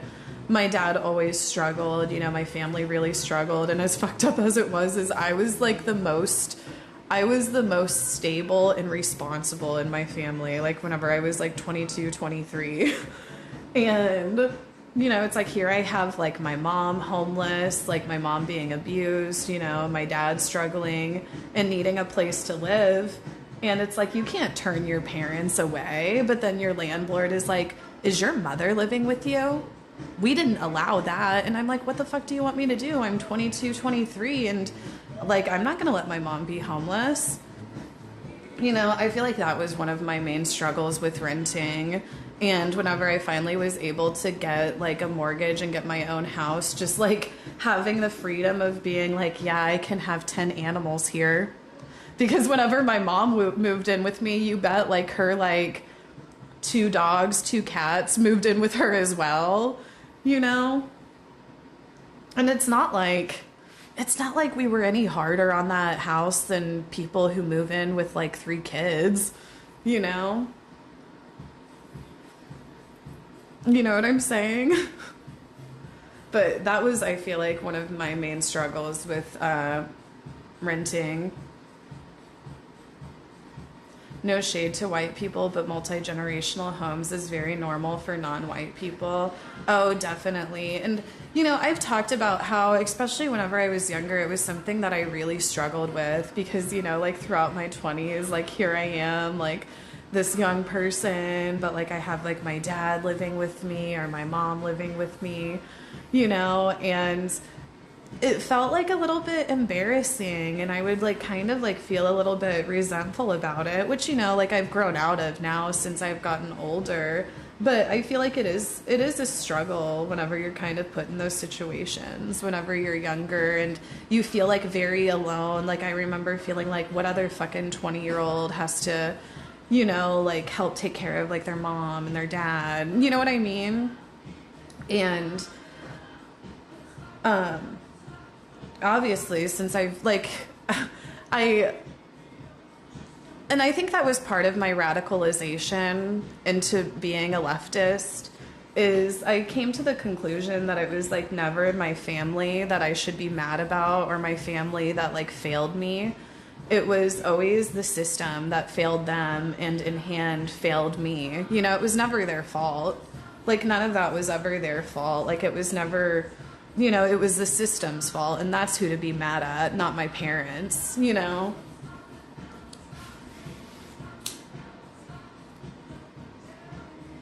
But I like talking about it now because I also feel like it's relatable, because like as alone as I felt whenever I was like in my 20s, and I'm like, gosh, I'm like the only 20-year-old that has like their dad living with them and their mom living with them and shit. I wasn't the only one. Like, I know there's some people watching now, they can also relate. And it can feel very lonely and isolating, but you're not alone. And like Ari was just saying, like multi-generational living is really pretty normal in most of the world. And you know, it's like with the housing prices that you have now, it's like you're either living with your family or with some random roommate. Like,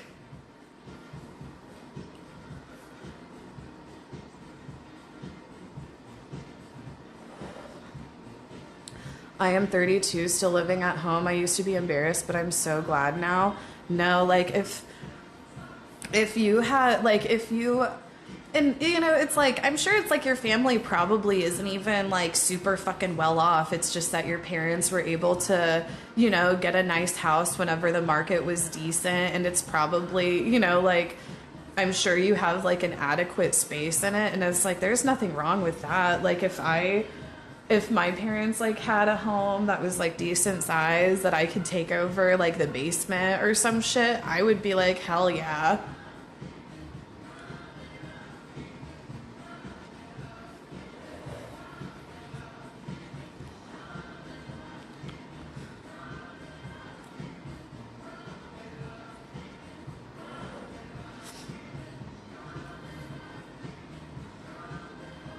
I live with 3 randoms. No, that's what I'm saying. Like, it's like nowadays, you know, people are like, oh, I need to get out and move out from my parents. But it's like a lot of the time, whenever you end up moving out from your family, especially if you're moving to like a city where it's like you're not established, it's like you're basically moving in with randos as roommates.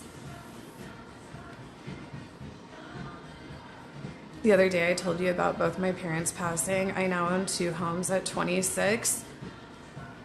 That I am so sorry for your loss, but you know, God bless your parents and how they set you up, because a lot of young people's best chance at home ownership is inheriting it from their parents.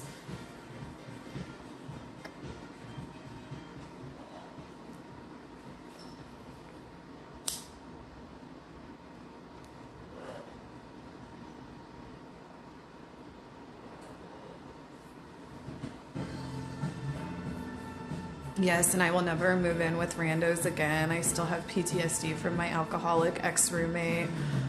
See, REJPG says they got cool roommates. You know, it can go either way.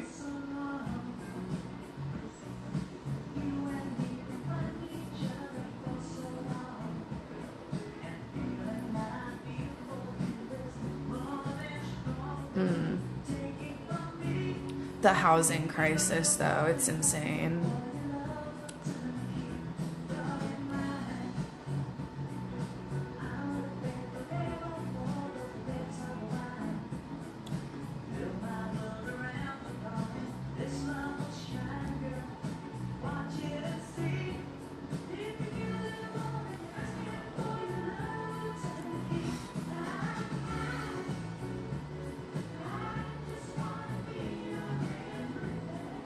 Oh, RAJPG, that's drama.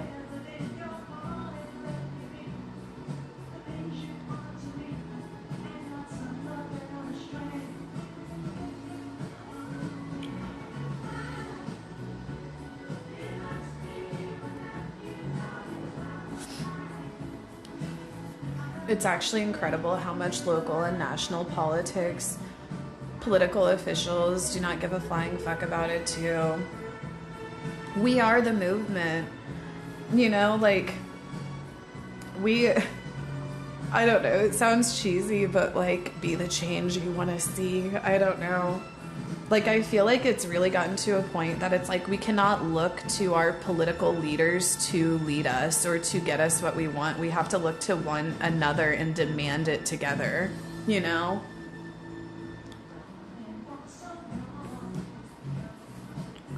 Like, you know, like all of this stuff that we're talking about in this chat, like right now with like, you know, housing and housing instability and whatnot, it's like these, like, our political, they're so fucking out of touch.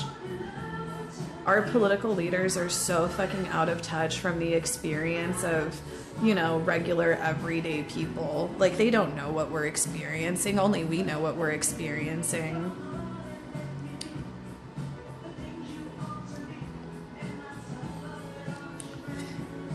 Build the commune, please, right? I think we'll eventually have to focus on building small communities and villages again. I have this concept that I talk about on stream all the time, and it's definitely not for everyone. It's definitely, I feel like, not for everyone, but it's definitely for me, being like a fucking hippie ass. Like, it's definitely for my hippie ass. Like, I love being out in the woods and nature and shit. Like, I would live outside. I would live out, like, maybe I wouldn't live outside, but I really want to do like a wilderness camp. I think that I would have a ball camping out in the wilderness for like 2 weeks. I think that I would have a fucking ball. You know, give me some shrooms and shit. I would have a ball. But I really want to start like basically a co-op. Like, we joke and say cult and commune, but I think of it more as like a co-op living space. And I want to do earth ships. I want to do earth ship building. Like, I got some acres down in the Ozarks. We got about 8 acres, and we're going to try building a little bit. We're going to try developing it a little bit more this year. And we're going to experiment with like some of the container homes probably first, but I ultimately really want to build an earth ship, which earth ships, it's like, I've shown it to you guys on stream before, but they're really interesting builds. It was kind of started by this guy named Michael Reynolds, and he kind of has a weird cult following. But a lot of the concepts of like the building that they use and the architecture that they use is really cool. 'Cause they're like, eco-friendly. It's like eco-friendly, like, living spaces. A lot of earth ships are made out of recyclables, actually. There's like a lot of different methods that you can use for building an earth ship, where it's made from like recyclable things like glass bottles, or the other like main concept of an earth ship is you have like a tire, like they use like used tires, and they fill them with gravel, and they use that as kind of like a wall. They're usually earth contact homes too, and they have like geothermal heating and cooling. Let me see. What was it called, Joshua? Like hay lined? Oh, I'm not sure what the name of it is. But yeah, we want to build like a pole barn like this.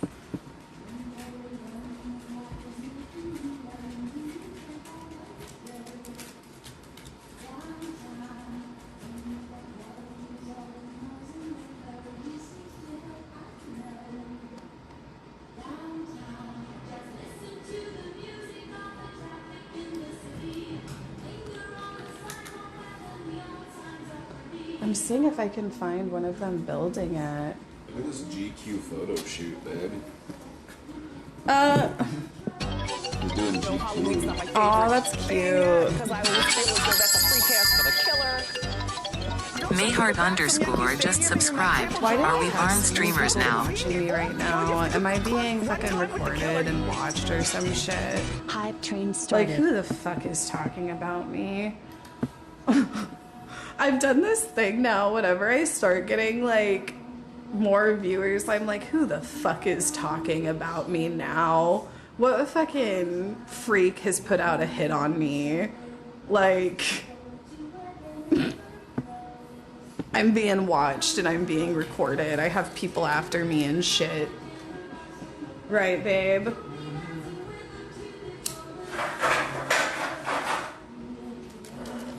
If you're new here and you're not a hater, press 1, 2, 3.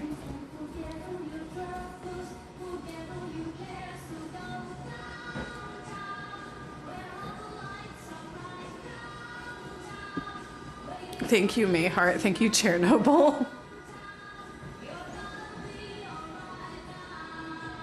Is this being recorded? Am I being recorded? Is this being recorded? Am I being We're all being recorded? fucking recorded. I'm being fucking recorded. You're being fucking recorded. Yeah, I'm not the only one being recorded and watched right now. You're being recorded and watched too. So.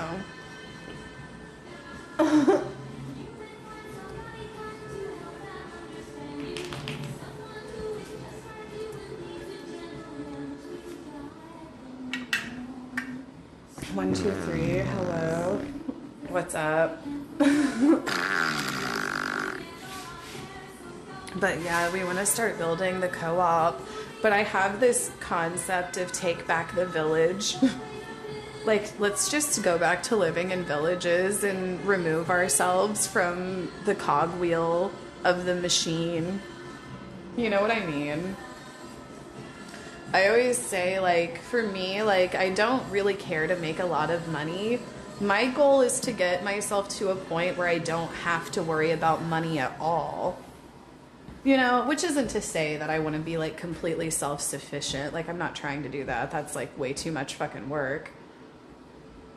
But, you know, I'd like to get myself established out at the farm, get, like, a little bit of a homestead kind of going.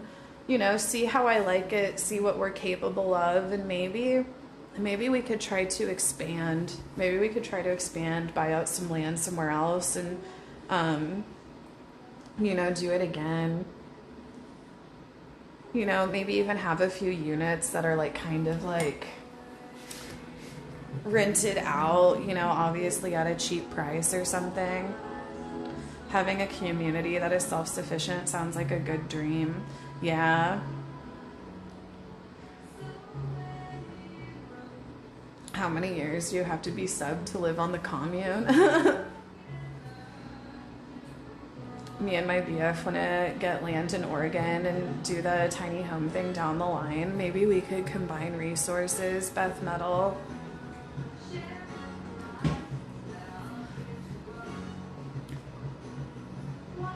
Like, what you'll find whenever you start talking about putting together a homestead is everybody really likes the idea of it.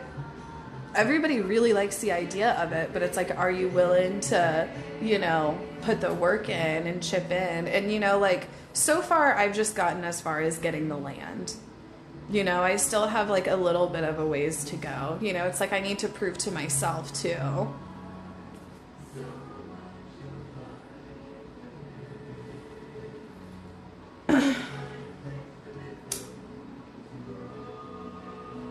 But, you know, like I was saying, it also goes in with how my passion for housing stability.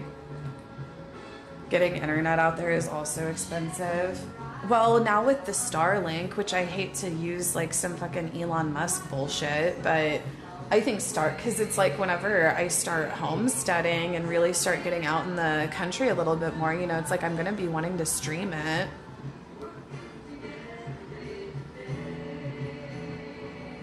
What we gotta do, work the land. I mean, it's like a lot of manual labor, you know, like there's like a lot of manual labor to it. Like I said, it's like, it's definitely not for everyone. But for me, like, you know, we go down to the land that I have pretty often. Like I got 8 acres and it's like in the Ozark area. And we'll go down there and we'll camp out. Like one time we stayed out there for like a week. You know, I would stay out there longer if I could. But I really love being out in the middle of nowhere. I do. I really love it. I love being out in the middle of nowhere. I love camping. I love being in the wilderness. I love how it just, like, it really just feels so healing. Like, you don't realize how much being up in all of this hubbub will give you anxiety and stuff sometimes.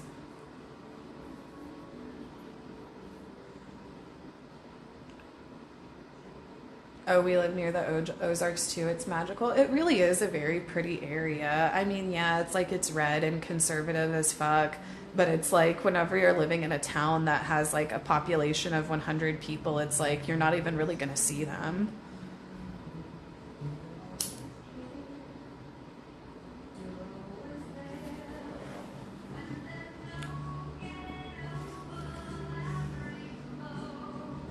It's too fast paced in the city for me. I used to love it, but not anymore. I used to too.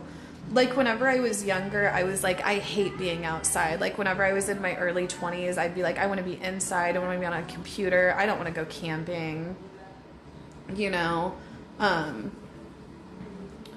But now, I don't know. It's probably all of the psychedelics I've done, to be honest. It's probably all of the psychedelics and weed. Like, I want to live outside. You're too in tune with nature.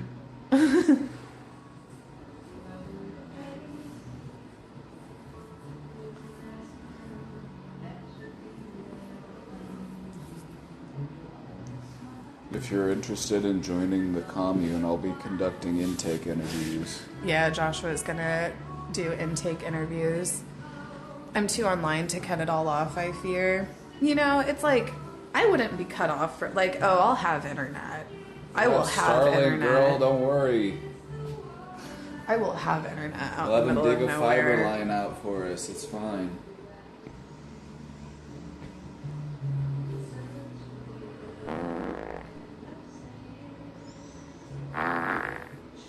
Start a squirrel sanctuary commune, girl. I wish. A squirrel rehab center? I'd be down. Could build a giant outdoor enclosure. Is that why you were maining a feral druid in World of Warcraft? Probably. The signs were always there.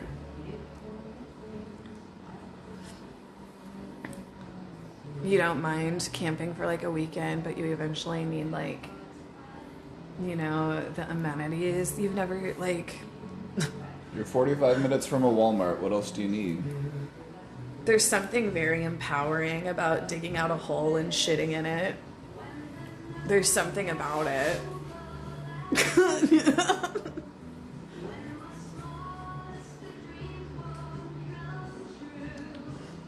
Oh, period. Twitching Michael. Yeah, you'd probably get deported.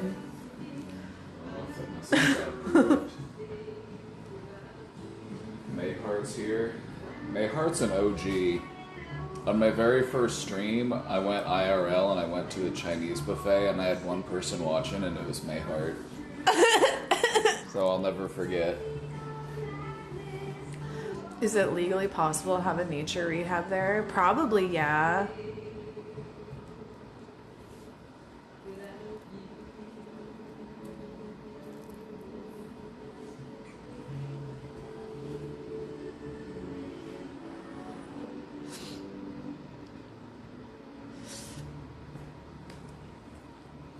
But yeah, Oh, yeah.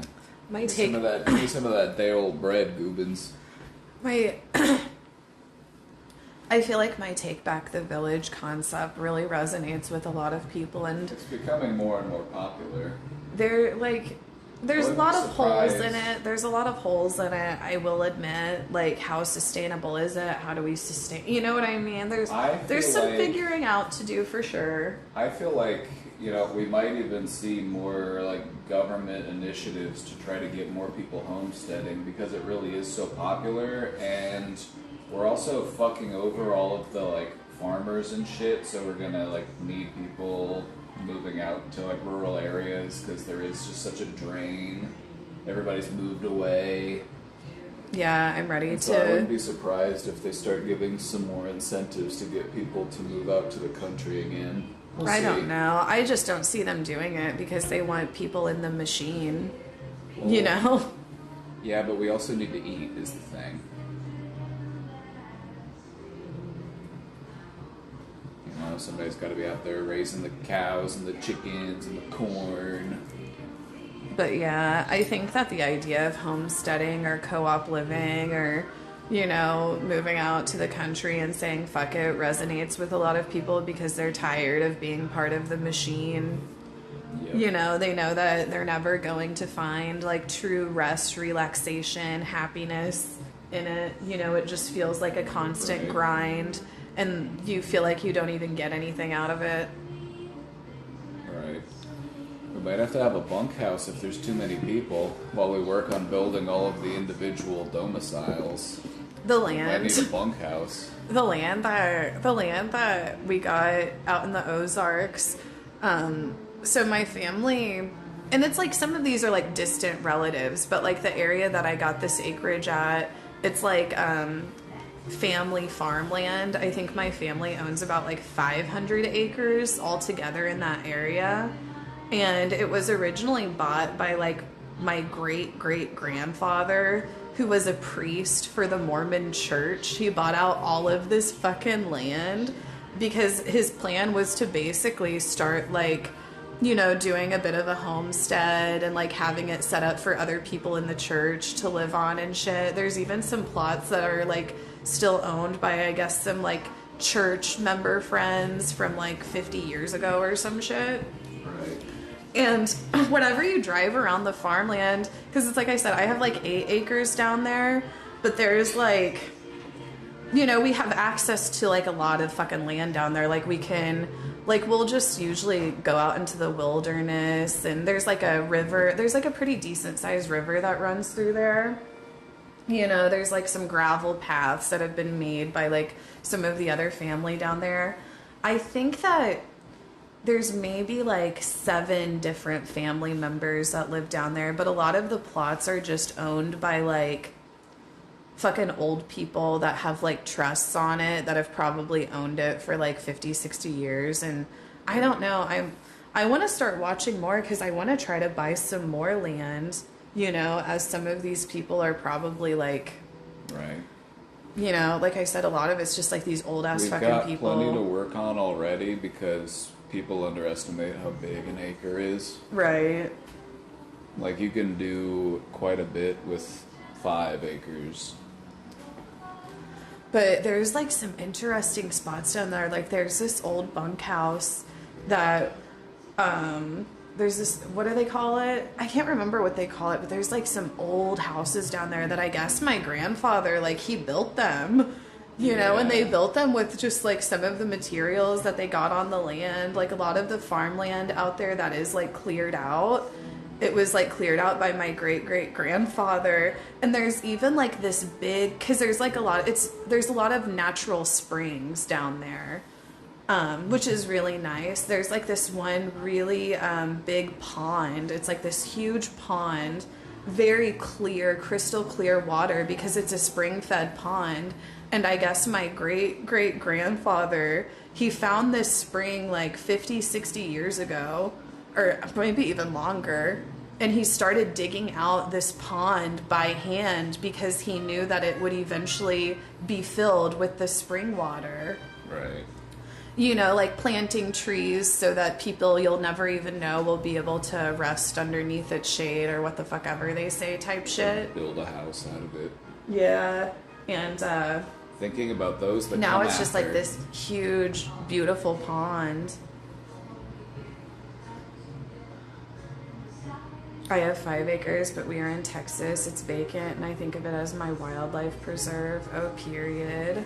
Even in a vacant, Stewardship. like, I've seen, because I've been watching a lot of YouTube videos about people who do homesteading, and I watch them do it in, like, different ecosystems. There's this one guy who does it out in the middle of the desert, and he has this really cool, like, greenhouse setup. Oh, yeah. Yeah. So even if your land is, like, vacant and it's kind of, like, barren, it's like, you can still work with that if you got the right equipment. But yeah, we're getting prepared for our homesteading era, and it will be streamed. We're probably still at least a couple years out from really being able to like get into it. But this year, I've been saying for a couple of years, like, okay, we're finally gonna get electricity and water put in, but you know, Getting a water last pump won't be year that or bad. this year has been a little bit crazy for me, so we're a bit behind. Yeah. We got a bit of catching up to do. If anything, it's helped us to reprioritize what really matters and what it is we want to work on. Yeah. True, babe.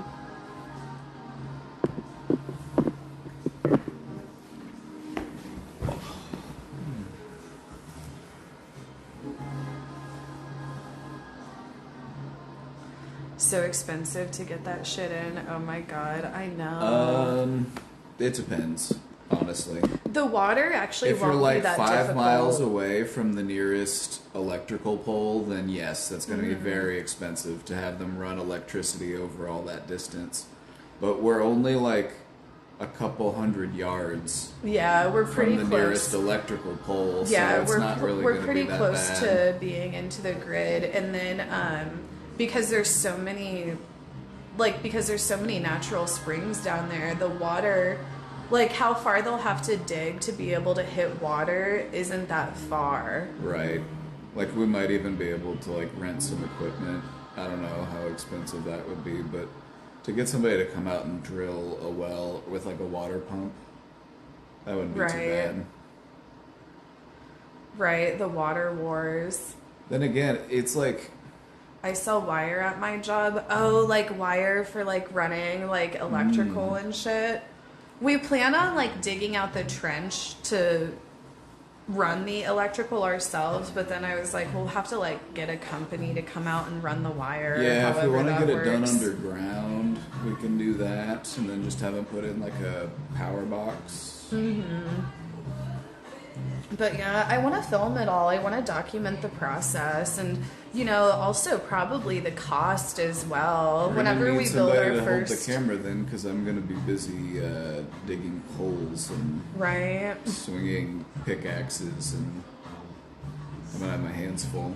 When you get the commune, let me make a painting for it. No, I will. I'll pay you for a painting too. Commune already has a painter, so we're gonna need you to apply for a different position. Unfortunately, we've already got poet and painter and music coordinator. We've already got a graphic designer. So you're saying none of the gays are allowed is basically No, what you're because doing. what I'm saying is we could use a video editor, we could use a somebody who can help us film, the cinematographer. If you want to paint, you'll probably be painting you know what? Go ahead and paint. That's fine. We could have a couple painters. We can squeeze you in. Do you need an X designer? I don't know what that is exactly, What but we yeah. need are people who are willing to cut down wood and dig holes and shovel rocks and that kind of shit. Because that's what a lot of the work is going to be for the first big chug of it. Like I was saying, I want to really do a good job of documenting, the build and keeping track of the cost, because I don't know, I want people to, maybe other people could do it. There really are so many videos you can find on YouTube of people building their own housing. And, Yep. one of the things we always talk about with my dad, because you guys know my dad built log home for years. He's a carpenter. He's honestly very knowledgeable with a lot of this stuff as far as building a home. And one of the things that we'll always talk about is how there's so many different ways to build a home that are so much better than the stick frame. Right. Which stick frame housing kind of sucks. It's really not built to last. You look at some of these ways that they were building homes, 400, 500 years ago, and some of those homes are still standing. Yep. There's a word for it. It's called vernacular architecture. Mm-hmm. You're building with what is available to you naturally within that environment. Yeah, that's the other thing we're going to try to do whenever we start our first build, is we're going to try to use the resources around us. Whenever we de-tree the area that we want to build on, we're going to get a what do they call it? A wood, the thing that makes wood into A lumber mill? a lumber mill. Yeah. Well, there's many different ways to do that too. If we want to split wood, we could do it the Viking way and do it with chisels and hammers and split the wood that way. Or there's also attachments that you can just do it with a chainsaw, and then the chainsaw cuts down the log. It takes fucking forever, but Right. And then we also we could rent a lumber miller and just cut a bunch of planks and since we're also like down by like a river area, there's some places where you can like dig up gravel and get like free There's gravel. more gravel than we will ever need down there, so we just need to like drive a truck and a trailer down and just shovel a bunch of this river rock into the back of the truck. Are people watching this Trump announcement? What is it? Is it him announcing war with Venezuela? That's what people are saying, that he's going to announce And war with Venezuela. before Christmas? Is he insane? Yes, actually, he is. They're saying but I'm sure they're going to say that it's a war on drugs and illegal drug smuggling and shit like that, which is complete bullshit. And you're not even gonna wait until after Christmas to do it. You really just. Yes, we're going to war with Venezuela. Are we really? Like, that's what I heard, but I'm like, it can't be that. That's Well, just that's crazy. why they declared. They're trying to do the same shit they did in Iraq and Right. Afghanistan. Yep. They declared fentanyl a weapon of mass destruction. Yep. I'm like, oh god, okay. It's honestly really sad. It's honestly really fucking sad. Like, I feel horrible for the people of Venezuela. Like, America is such an evil dog shit country. Like, I hate America. I fucking hate America. I want to leave America. I do. And I was talking to, well, I've talked to you about this. It's like, you know, whenever you leave America, make sure that you're not going to a resource. You know you have a whole ass or you'll have architect to in your worry about community, by the America way. then, too. I enjoyed listening to your homestead master plan. Keep dreaming positive about it. LOL. You laugh like, oh, LOL, this dumb American bitch hates America. Well, I don't know if you were laughing like that, but I just always am on the They were laughing defense. that at all. But everyone should hate America, to be honest. Everybody should hate war. And America is a warmongering country. Yes. Everyone should hate war, especially if you're fucking working class. Like, working class people should be against war. I don't We're know. the ones that die in war. Well, and in my opinion, the elite in America, they want to make it so like the most optimal job that you can get as a working class person is basically working for the US military, police, ICE. You know, like whenever you think about it, as fucked up as it is, like the most promising jobs in America right now are shit like that. Signing up for the military, signing up for the police force, signing up for ICE. Like, if you're poor, they want you, you know, working for the fucking militarized, the industrial military complex, or they want you dead. Yep. If you're poor, if you are not working for the industrial military complex of America, they want you dead. They do. They're not like going around and killing people directly, but they're doing it through inaction. They're doing it through lack of access. They're doing it. It's just a slower, more insidious. Well, it's just you get what I mean. It's like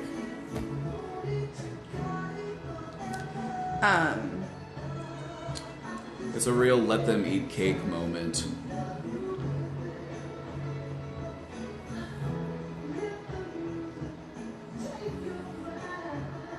We would be in a way better financial situation if my husband just went to the military or to be a cop, but I refuse to live like that, Yeah, right? because he'd have fucking PTSD. Yep. He'd be at a way higher rate of like having a mental breakdown and like, yeah, it's not worth the pension. Kind of crazy that those are the jobs they give you a pension for. It's like, well, you had to kill some people, but at least you don't have to worry about working ever again. So this Trump announcement is going on. Who knows what this old shit's talking about. Apparently he did some other announcement just last night where he was talking about, oh, Dr. Oz is there. Great. Signing it the way he's just sitting here looking all fucking He looks- senile. oh my god, he looks like a 5-year-old at his birthday party. Just imagine a little birthday cake in front of him. Everybody's like, happy birthday, buddy. Oh my god, he looks like a child.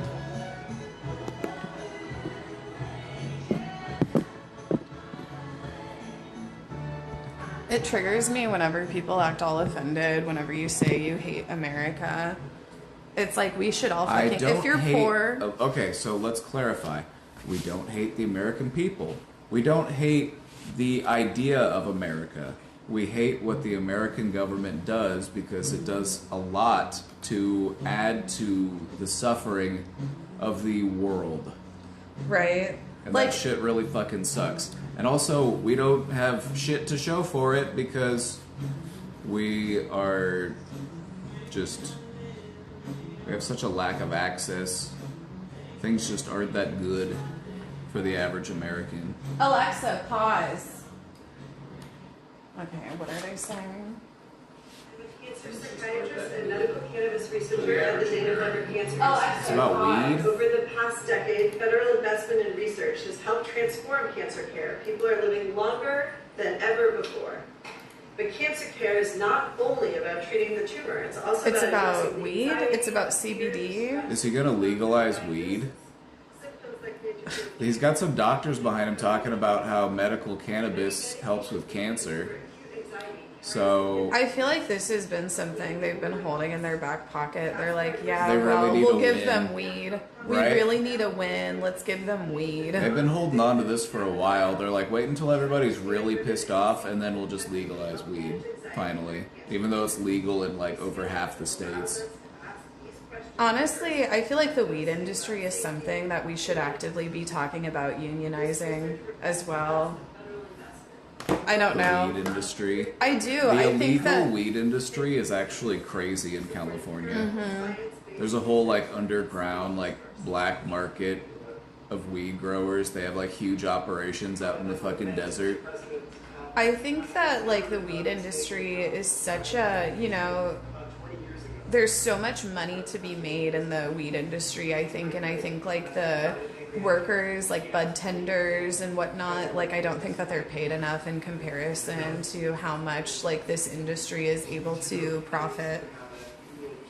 Hold on, Casey, can we just take a moment to appreciate that they made all these people wear lab coats in here? Because they're like, these are science people. Have them wear lab coats. I'm surprised they didn't give them a fucking stethoscope.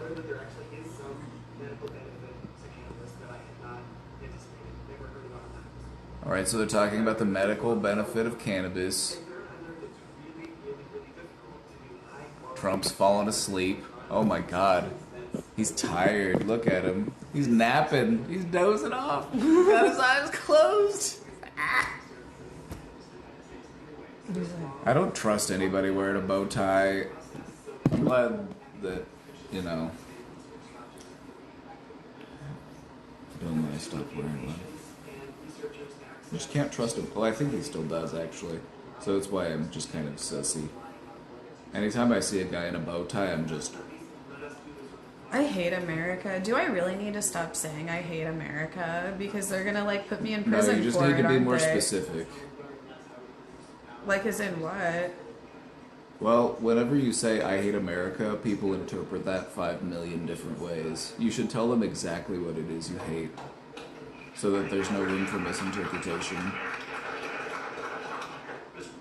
Because a lot of people are very egocentric, and when you say I hate America, The and they're in nationalism. America, and they're an American, they're like, oh, she hates me. I hate America because of the nationalism some of the Americans will display, where they think that America is, you know, the end all be all and the constant like right and good in the world, whenever that is actually the opposite of reality. Right. It really is just also so fucking annoying the way so many people will get so triggered whenever you're like, yeah, America sucks. Well, go to a different country then.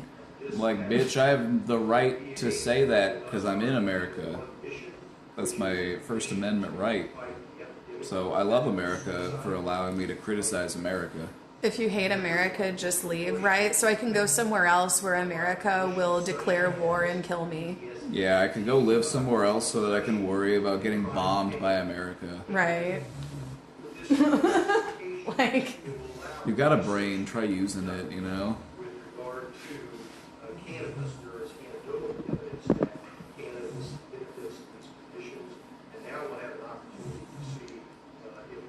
I like that the chat is turned on for this, because they normally turn the chat off on YouTube for this shit. And somebody's just spamming Trump plus Epstein in the chat. It's kind of funny. We must refocus our culture around hot dogs and hamburgers. Kinda true. We do live in a hamburger country. There's this picture, it lives rent-free in my brain. It's this child's toy, and it's the learning hamburger, and it's like, in America, even the children have to learn using hamburger.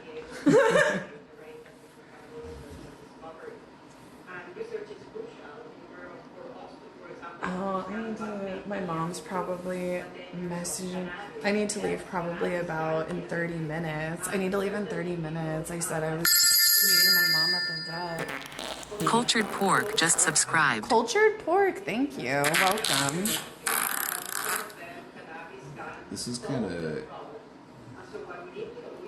So normally when you see these types of events and there is a chat, more people are spamming pro-Trump stuff, but I've only seen one person, and it was some like... It looked like a bot account. It was just... Con0R_XCX just subscribed. Connor XCX, what's up? Thank you.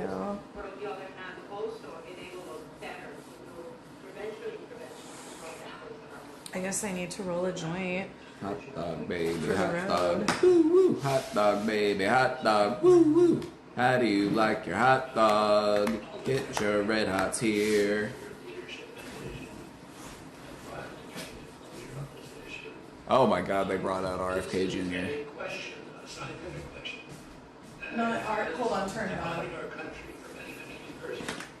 And there are valid claims on both sides. On one side, patients and physicians attest that cannabinoids and THC can have miraculous effects on chronic pain, on epilepsy, on PTSD, on chemotherapy-induced nausea.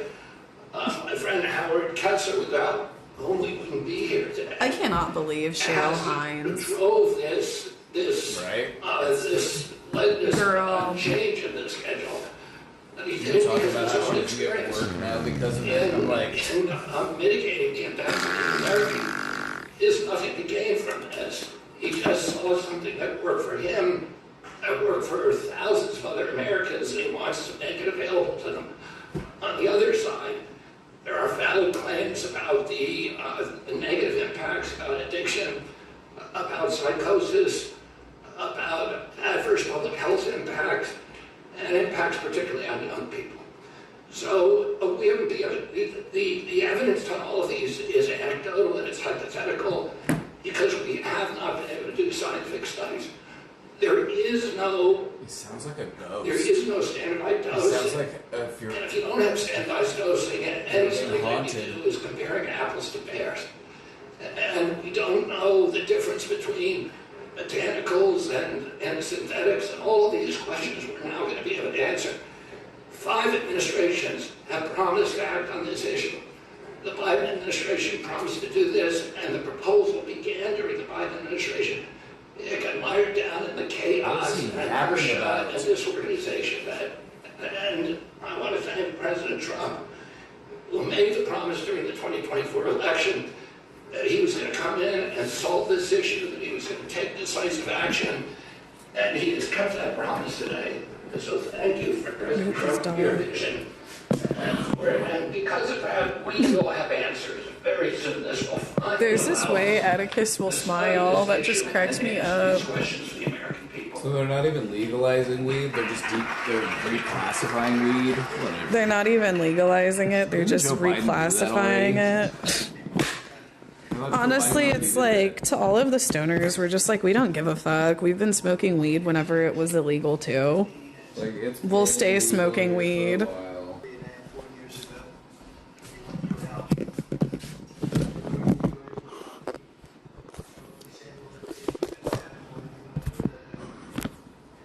Ah.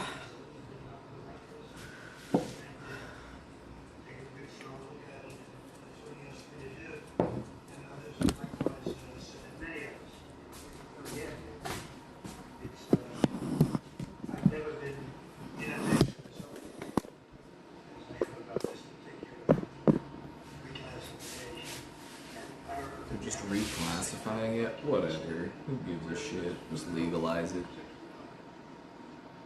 Just legalize it. Legalize it! It's a plant, brother. It's like, why is a plant illegal? That's stupid. Shit grows in the dirt. How are you gonna say it's illegal? You know what's also illegal? Chemicals that you make in your brain. There are chemicals that you produce in your body that are also illegal to own. Like dimethyltryptamine.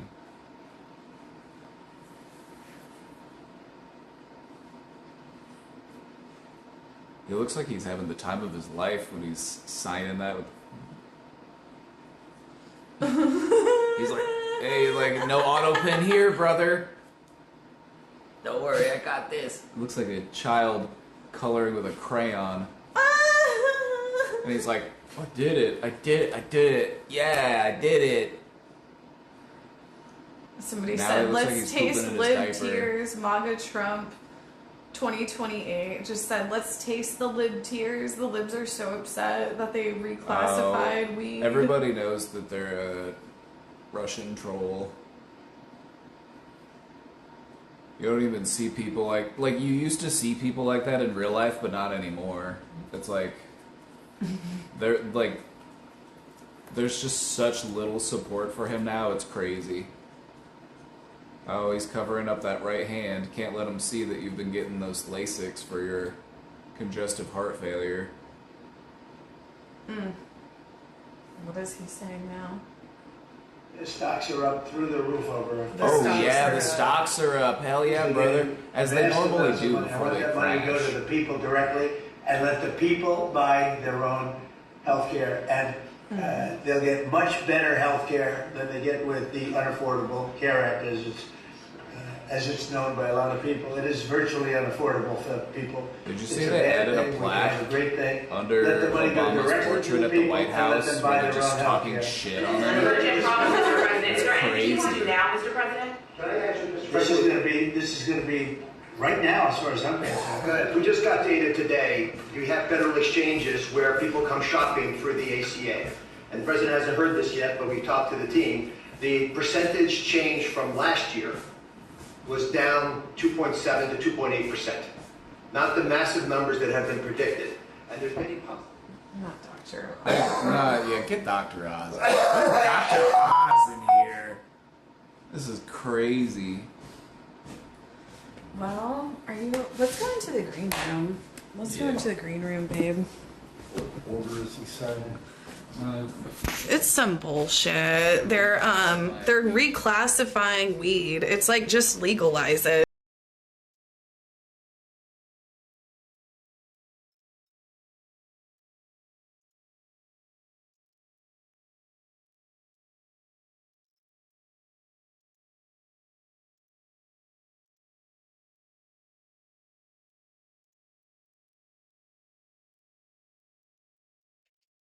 I need to restart the stream.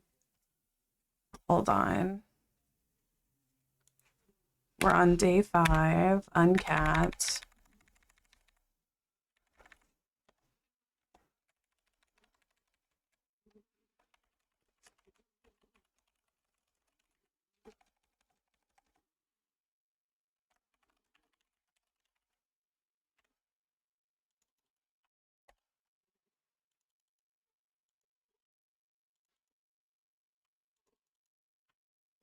Okay, I'm restarting this